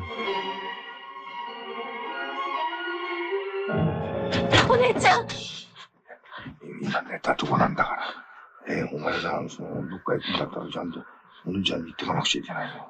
すいません。もう心配してお前さんを探しに行って、もうちょっと具合が悪くなった。今は落ち着いたけど。私たち、明日この宿場出られるんです。お姉ちゃん東寺へ連れて行くんです。よかったね。잠시 후 자는 줄 알았던 언니는 どこ行ってたの？話がね、うまくいったの。お姉ちゃんも、正門も、みんな、明日この宿場から出られるんだって。どうして？八津親分さんが話をつけてくれるって。 조용히 이 모든 이야기를 듣고 있는 자토이치. どこで会ったの？親分さんと。そこで。そこって表で。表ってどこ？路地のとこ。 언니는 알고 있었습니다. 동생은 속았다. お地蔵さんが願い聞いてくれたのね。 하지만 이미 언니를 위해 몸까지 팔았으면서 함께 이곳에서 떠날 수 있다는 기쁨에 빠져있는 동생에게 절대로 속았다는 이야기를 할 수가 없었습니다. 오야붕이 그 말을 지키기를 기도할 뿐.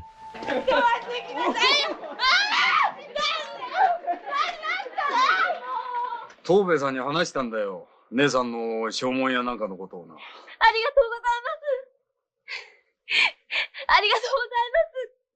ところがだ。俺は、これを見て初めて気がついたんだが、この東兵衛さんに薬代や飯代や油代で5両の借りがあるんだよ。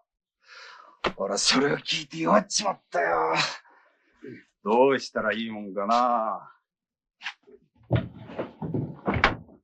역시 쓰레기는 처음부터 그 말을 지킬 생각이 전혀 없었습니다. お前さんの体でその借りをきれいにしちまえば。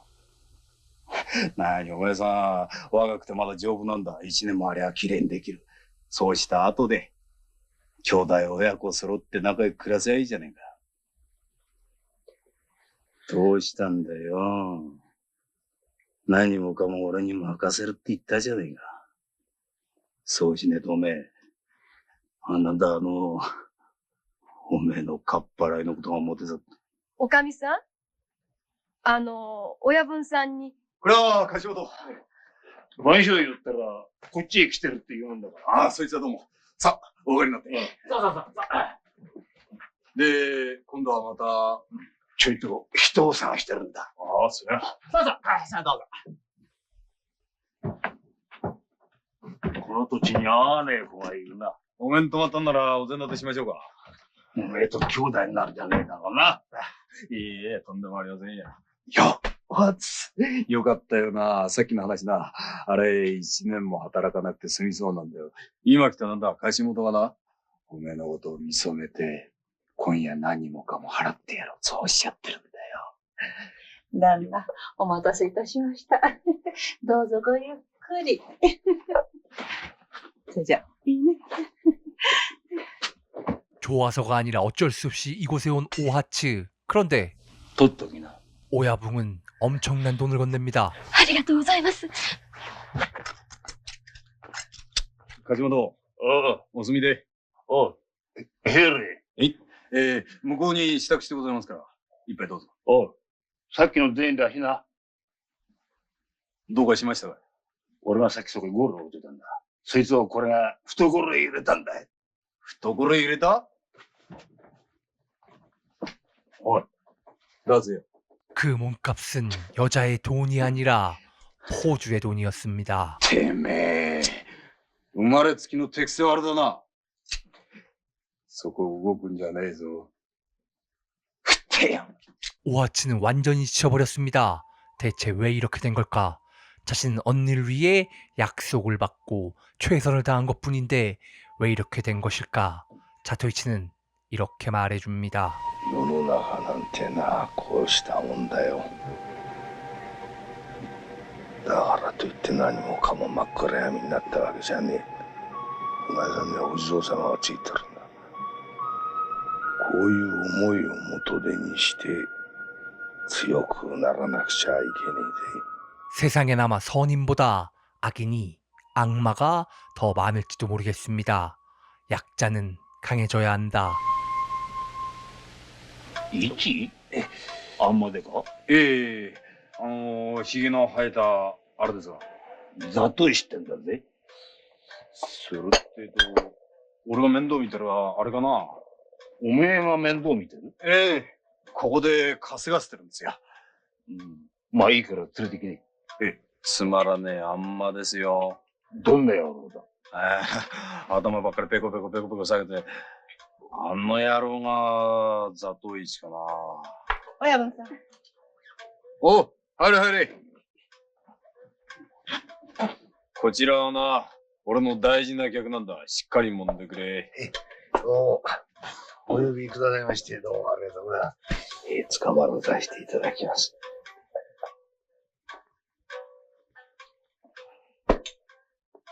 もういいか。楽になった。ありがとうよ。ご無礼をいたしました。 약자에겐 강해져야 한다는 충고와 위로를 건네고 拾えよ。どうも過分にありがとうございます。 어두운 세상을 머물고 있는 악인들에겐 밝은 빛이 여기 있다고 알려주는 맹임검객 자토이치.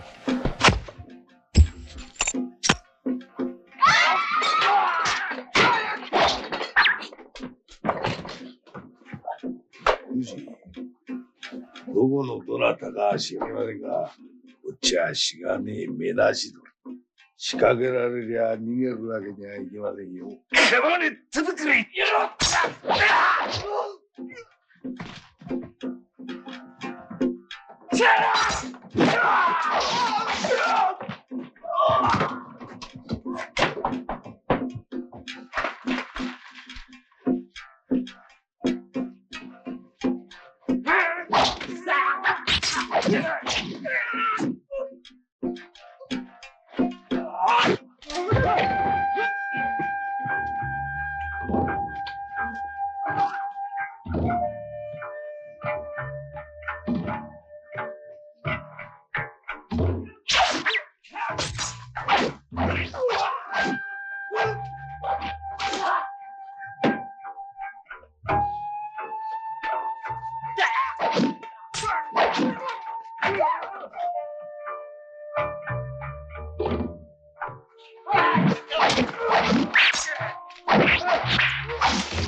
ご用だよ。何の用だ。用はねえんだよ。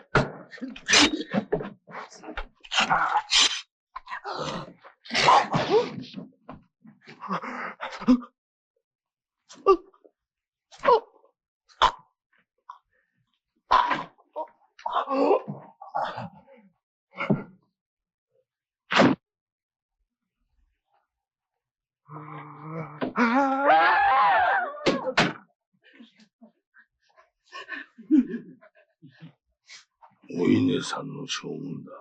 早くしなさい、お前さん。ぶっだね、本当に。何してんだよ。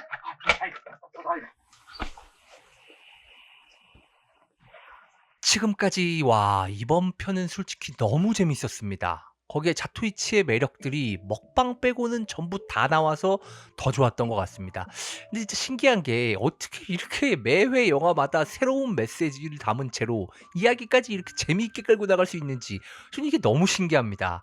저는 여러분께 말씀드린 대로 최대한 제가 할 수 있는 모든 편을 다 리뷰하려면 아직 멀었습니다. 여러분 아시고 계시죠? 네.